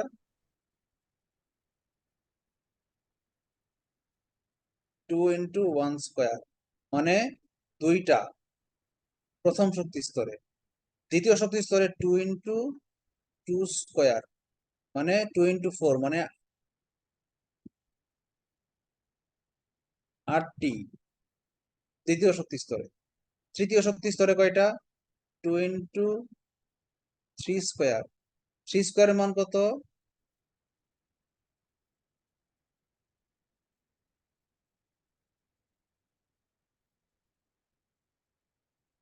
9, 9×2 = 18। 18টি। তার মানে প্রথম শক্তি স্তরে ইলেকট্রন থাকতে পারে সর্বোচ্চ 2টা, দ্বিতীয় শক্তি স্তরে ইলেকট্রন থাকতে পারে সর্বোচ্চ 8টা, তৃতীয় শক্তি স্তরে সর্বোচ্চ ইলেকট্রন থাকতে পারে 18টা। এগুলো আগে পড়াইতাম না, আপনাদের পড়াইতেছি কেন জানেন? এবার 46-এর কোশ্চেন থেকে ভয় খাইছি। কোত্থেকে যে কোশ্চেন আসতেছে, কত ডিপ থেকে, এটা this is out of imagination. এই জন্য আপনাদেরকে একটু বেশি টাইম দিচ্ছি, তো এই জন্য আসলে চ্যাপ্টারটা শেষ হয়নি। বুঝতে পারছেন ঘটনা কি? আচ্ছা, পারমাণবিক সংখ্যা কি? নিউক্লিয়াসে অবস্থিত মোট প্রোটনের সংখ্যাকে পারমাণবিক সংখ্যা বলা হয়, এবং এটাকে জেড দ্বারা প্রকাশ করা হয়। আচ্ছা, কার্বনের পরমাণুতে 6টা প্রোটন আছে, এজন্য কার্বনের পারমাণবিক সংখ্যা 6। হাইড্রোজেনের পরমাণুতে 1টা প্রোটন আছে, এজন্য হাইড্রোজেনের পারমাণবিক সংখ্যা 1। মজার ব্যাপার হচ্ছে এই প্রোটন সংখ্যাটাই হচ্ছে পর্যায় সারণীতে তার অবস্থান। বুঝতে পারছেন? অক্সিজেনের পরমাণুতে 8টা প্রোটন আছে, এই জন্য অক্সিজেনের অবস্থান পর্যায় সারণীতে 8। অক্সিজেনের পরমাণুতে 8টা প্রোটন আছে এবং 8টা ইলেকট্রন আছে, কেন্দ্রে 8টা নিউট্রন আছে। এই জন্য অক্সিজেনের মোট ভর হচ্ছে, একটা পরমাণুর মোট ভর হচ্ছে কেন্দ্রের প্রোটন আর নিউট্রনের ভর যোগ করলেই পারমাণবিক ভর পাওয়া যায়। এই জন্য অক্সিজেনের একটা পরমাণুর ভর হচ্ছে 8 আর 8 16। ইলেকট্রন বাদ দিলাম, ইলেকট্রন বললাম নগণ্য, ওই যে 1000 ভাগের 1 ভাগ নগণ্য। প্রোটন আর ইলেকট্রনের ভর হচ্ছে 8 আর 16, এই জন্য অক্সিজেনের পারমাণবিক ভর 16। অক্সিজেনের পারমাণবিক সংখ্যা হচ্ছে 8, পারমাণবিক ভর হচ্ছে 16, আণবিক ভর হচ্ছে 32। দ্বিগুণ আর 4 গুণ। একই রকম কার্বনের পরমাণুতে আছে 6টা প্রোটন, 6টা নিউট্রন, তাহলে কার্বনের ভর হচ্ছে 12 পারমাণবিক ভর, আণবিক ভর হচ্ছে C2 হইলে 24। এরকম 6, 12, 24, 8, 16, 32, এরকম বিষয়গুলো। নাইট্রোজেনের পারমাণবিক পজিশন হচ্ছে 7, তাহলে নাইট্রোজেনের পরমাণুতে ভর হচ্ছে 7 × 2 = 14টা, 14, আণবিক ভর হবে 28। এই বুঝতে থিওরিটা সবগুলোর সাথে পারছেন যায় না স্যার। কথাগুলা? না, সব ক্ষেত্রে না, যেগুলো দ্বিপরমাণু সেগুলোর ক্ষেত্রে শুধু সত্য এটা। আচ্ছা, ভর সংখ্যা কি? এই যে একটু আগে যেটা বললাম এই মাত্র, যে প্রোটন আর নিউট্রনের মোট যোগফলকেই ভর সংখ্যা বলা হয়। ঠিক আছে, ভর সংখ্যাকে এ দ্বারা প্রকাশ করা হয়। ধরা যাক প্রোটন সংখ্যা একটু আগে বললাম পি, আর নিউট্রন সংখ্যা প্রথম অক্ষর নিউট্রনের বানান এন ইউ, এই এন দিয়ে প্রকাশ করলাম। তাহলে এন আর পি যোগ করলে আমরা ভর সংখ্যা মানে এ পেয়ে যাব। এ সমান সমান পি প্লাস এন। সোডিয়ামের একটা পরমাণুতে সোডিয়ামের পজিশন কিন্তু 11। ঠিক আছে, সোডিয়াম পর্যায় সারণীতে 11 নং পজিশনে আছে। এই জন্য এর পরমাণুতে প্রোটন আছে 11টা, বাট নিউট্রন যদি 11টা থাকতো তাহলে এর ভর 22 হইতো। তো নিউট্রন আবার একটা বেশি থাকে, সোডিয়ামে 12টা থাকে। এই জন্য 11 আর 12 যোগ করলে হয় 23। এই জন্য সোডিয়ামের ভর সংখ্যা 23। আমরা ইম্পর্টেন্ট কিছু পদার্থের ভর সংখ্যা শিখে নেই। হাইড্রোজেনের পারমাণবিক সংখ্যা 1, ভর সংখ্যাও 1, দ্বিগুণ হয় নাই কেন বলেন তো? কারণ হাইড্রোজেনের পরমাণুতে কোনো প্রোটন নাই, এই জন্য 1। বাট স্যার বাকি নিউট্রাল সবগুলা কিন্তু দ্বিগুণ হয়েছে। কারণ দেখেন হিলিয়ামের 2টা প্রোটন আর 2টা নিউট্রন, যোগফল 4। কার্বনের 6টা প্রোটন 6টা নিউট্রন, যোগফল 12। সোডিয়ামের 11টা প্রোটন 12টা নিউট্রন, যোগফল 13। ম্যাগনেসিয়ামের 12 12 24, সিলিকনের 14 14 28, ক্যালসিয়ামের 20 40.08। এই 0.08 ভুলে যান, নরমালি 20 মনে রাখেন। কি বলতে চাইছেন কেউ একজন বলেন? ইউরেনিয়ামটা অ্যাবনর্মাল, কারণ কি এটা এটা তেজস্ক্রিয় পদার্থ। ঠিক আছে, আইসোটোপ, আইসোটোন, আইসোবার, এই 3টা জিনিস শিখলে আমাদের চ্যাপ্টার শেষ হয়ে যাবে। আমরা দেখি শেষ করতে পারি কিনা। আইসোটোপ মানে কি? যে সকল পদার্থের পারমাণবিক সংখ্যা সমান কিন্তু ভর সংখ্যা আলাদা, তাদেরকে আইসোটোপ বলে। পারমাণবিক সংখ্যা মানে তো প্রোটনের সংখ্যা, আর প্রোটনের সংখ্যাই তো ওই পদার্থের নাম। তাহলে একাধিক পরমাণুর পারমাণবিক সংখ্যা আলাদা হওয়ার কি কোনো সুযোগ আছে? নাই। তাহলে কিন্তু ভর সংখ্যা আলাদা সম্ভব। কিভাবে সম্ভব? যদি প্রোটনের সংখ্যা আলাদা, নিউট্রনের সংখ্যা আলাদা হয়, তাহলে এই ভর আলাদা। কিন্তু প্রোটন সংখ্যা আলাদা হওয়ার সময় সুযোগ নাই। যেমন দেখেন আমি বললাম যে এখানে কার্বনের পর প্রোটন সংখ্যা 6, মানে পারমাণবিক সংখ্যা 6। 6 থেকে যখন 7 হয়ে যাবে তখনই কার্বনটা নাইট্রোজেন হয়ে যাবে। সে আর 7 কার্বন থাকতে পারবে না। কার্বন বলতে গেলে তার প্রোটন সংখ্যা 6 হইতেই হবে।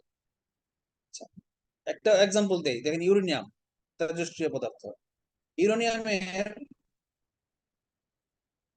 ইউরেনিয়ামের প্রোটন পারমাণবিক সংখ্যা মানে প্রোটন সংখ্যা আছে 92টা, কিন্তু এর আলাদা আলাদা পরমাণুতে আলাদা আলাদা রকম নিউট্রন সংখ্যা থাকার কারণে এর ভর আলাদা আলাদা। যেমন দেখেন ইউরেনিয়াম উপরে লেখা বামে কোনায় 234, এটা ভর সংখ্যা। হ্যাঁ, উপরে বামে কোনায় লেখা 235, এটা ভর সংখ্যা। 238 ভর সংখ্যা। মানে আলাদা আলাদা 3টা পরমাণুর ভর আলাদা আলাদা, বাট পদার্থ একটা, ইউরেনিয়াম 92। এই জন্য এই 3টা একে অপরের আইসোটোপ। সংক্ষেপে মনে রাখবেন কিভাবে? যেগুলার পারমাণবিক সংখ্যা সমান তাদেরকে বলা হয় টোপ। টোপের লাস্টে কি আছে? পি। তাহলে পিতে প, হ্যাঁ পিতে প্রোটন, পিতে প, পিতে পারমাণবিক সংখ্যা, পিতে প্রোটন সংখ্যা। আচ্ছা, আমরা একটু চলে যাই আইসোটোনে। আচ্ছা বলেন তো, এই পরমাণুটাতে নিউট্রন কয়টা আছে? 235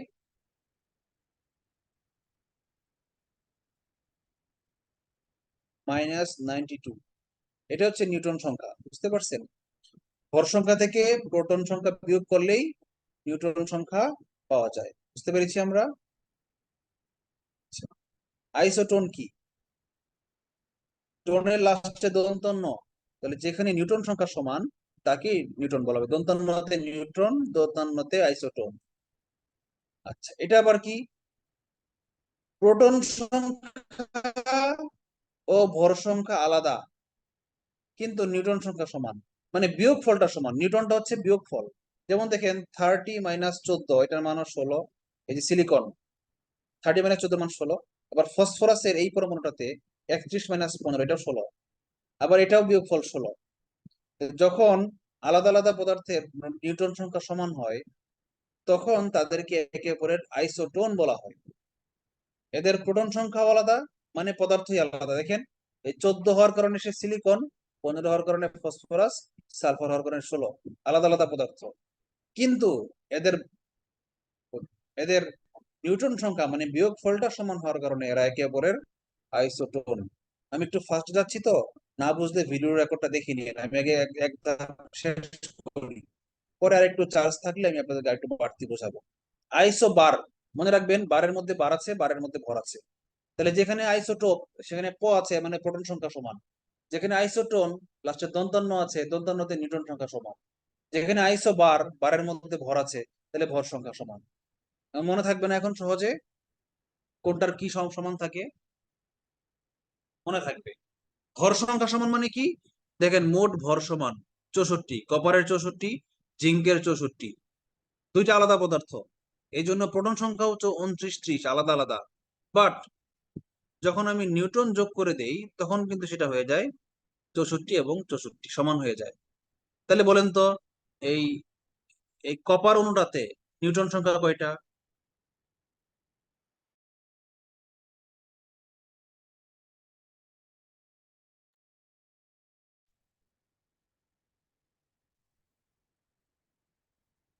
35।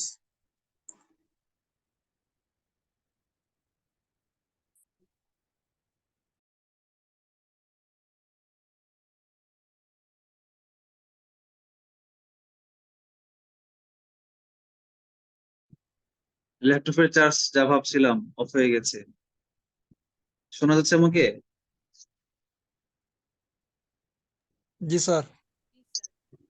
আচ্ছা, স্ক্রিন শেয়ার দেওয়া যাচ্ছে না, যার কারণে আমি আর ব্যাখ্যা করতে পারছি না। বাট আমার ওই কথাটাই লাস্ট ছিল, ওই বাক্যটাই শেষ ছিল যে দুইটার, যেমন আমরা লাস্ট যে উদাহরণটা দেখেছিলাম, কপার 29 আর ভর সংখ্যা ছিল 64। তাহলে এখন আপনাকে পরীক্ষা এইভাবে কোশ্চেন আসছিল 43 নাকি 44-এ, যে এই পরমাণুটাতে নিউট্রন সংখ্যা কয়টা আছে। তাহলে এখন আপনারা বলেন তো, ওই যে কপার লেখা, নিচে লেখা 29 আর উপরে লেখা 64, এখানে কপার নিউট্রন কয়টা আছে বলেন তো? স্যার 35। 35টা। হ্যাঁ, 64 থেকে 29 বিয়োগ করলে 35 থাকে, এই জন্য 35টা হচ্ছে নিউট্রন সংখ্যা। তাহলে আমরা বুঝলাম কি, নিউট্রন সংখ্যা সমান থাকলে তাকে বলা হয় আইসোটোন, প্রোটন সংখ্যা সমান থাকলে তাকে বলা হয় আইসোটোপ, আর ভর সংখ্যা সমান থাকলে তাকে বলা হয় আইসোবর, আইসোভর মানে আইসোবার আর কি। এই হচ্ছে আমাদের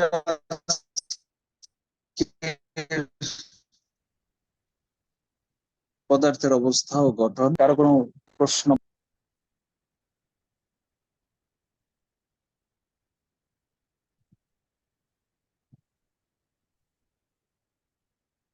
হ্যালো, হ্যালো। আচ্ছা, সর্বশেষ কে যেন জয়েন করলেন ক্লাসে? শাহানুর আক্তার মুন্নি মেবি।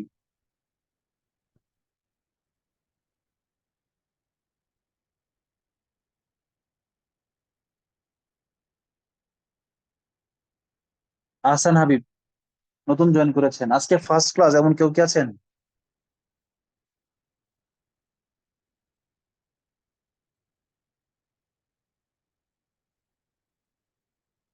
না। আচ্ছা, তাহলে কারো কোনো বক্তব্য নাই? না স্যার। ওকে, বক্তব্য আমার আছে, বক্তব্য হচ্ছে পড়তে হবে ভালো করে। আপনারা ম্যাথ করেছেন, 10টা বাড়ির কাজ দিয়েছিলাম ম্যাথ, এবং ক্লাসে 10টা করিয়েছিলাম, 20টা অঙ্ক করে অনেকেই কমেন্ট করেছেন, বাট সবাই করেননি কেন? যারা করেননি তাদের কি পরীক্ষায় অঙ্ক আনসার করার প্রয়োজন নাই? নাকি আপনাদের ধারণা যে যে অঙ্কগুলো করিয়েছি এই টাইপের অঙ্ক পরীক্ষায় আসবে না, এরকম ধারণা আছে নাকি কারো?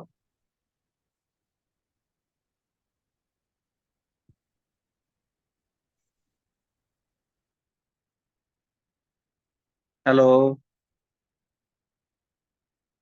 আপনারা যারা ক্লাসে আছেন তাদের অর্ধেকের বেশি করেছেন, কিন্তু যারা ক্লাস করছে না এবং হোমওয়ার্ক গুলো করছে না, কেন করছে না মানে এটা কি ওদের ব্যর্থতা নাকি আমাদের ব্যর্থতা, আমাদের ক্লাসগুলো খুব বাজে হচ্ছে, নাকি পড়াগুলো কার্যকর না, এর চেয়ে বেটার ক্লাস আশা করা হচ্ছিল, আমরা ব্যর্থ? বিষয়টা তো আমাদের একটু বুঝতে হবে। যদি ক্লাসগুলো ইফেক্টিভ না হয় তাহলে আমাদের একটু আরো গবেষণা করতে হবে, আপনাদের সঙ্গে আলোচনা করতে হবে যে কিভাবে আমাদের ক্লাসগুলোকে আরো ইফেক্টিভ করা যায়। আপনাদের পরামর্শ দরকার। আপনাদের কোনো মন্তব্য থাকলে বলেন, ক্লাসগুলো কি মানে কার্যকর না?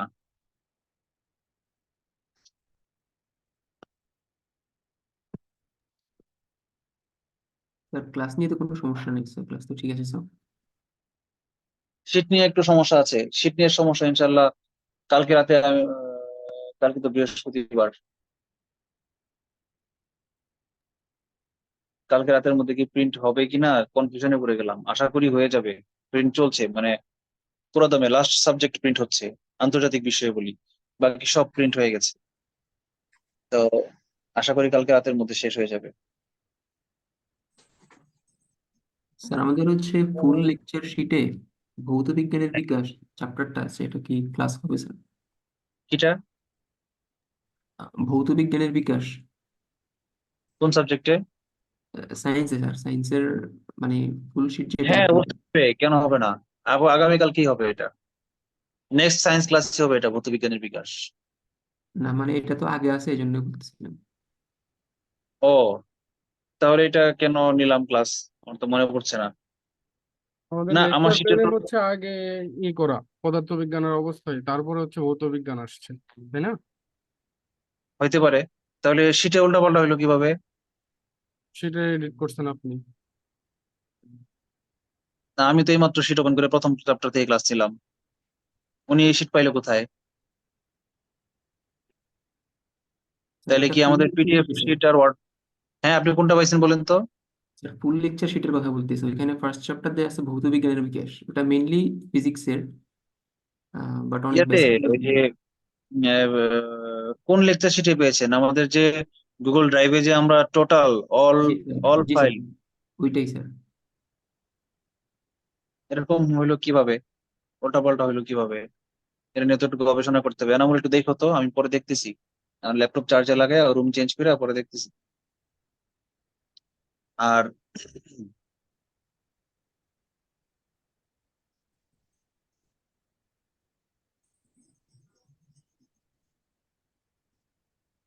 কিন্তু আমার কথা হলো, স্টুডেন্টরা ক্লাস এত কম করছে কেন, মানে এটা হচ্ছে আমার কথা।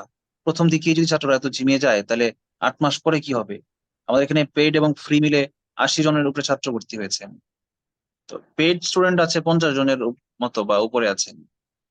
তাহলে আহ, অর্ধেক মাত্র স্টুডেন্ট যদি ক্লাস করে, ফ্রি যারা তারা ক্লাস করবে না, ক্লাস মেনে শেষ নিলাম। হইলে হচ্ছে আমি আপনার করি, রেকর্ড অফ করে লিখবো। রেকর্ডিংটা অফ করে দাও, হ্যাঁ।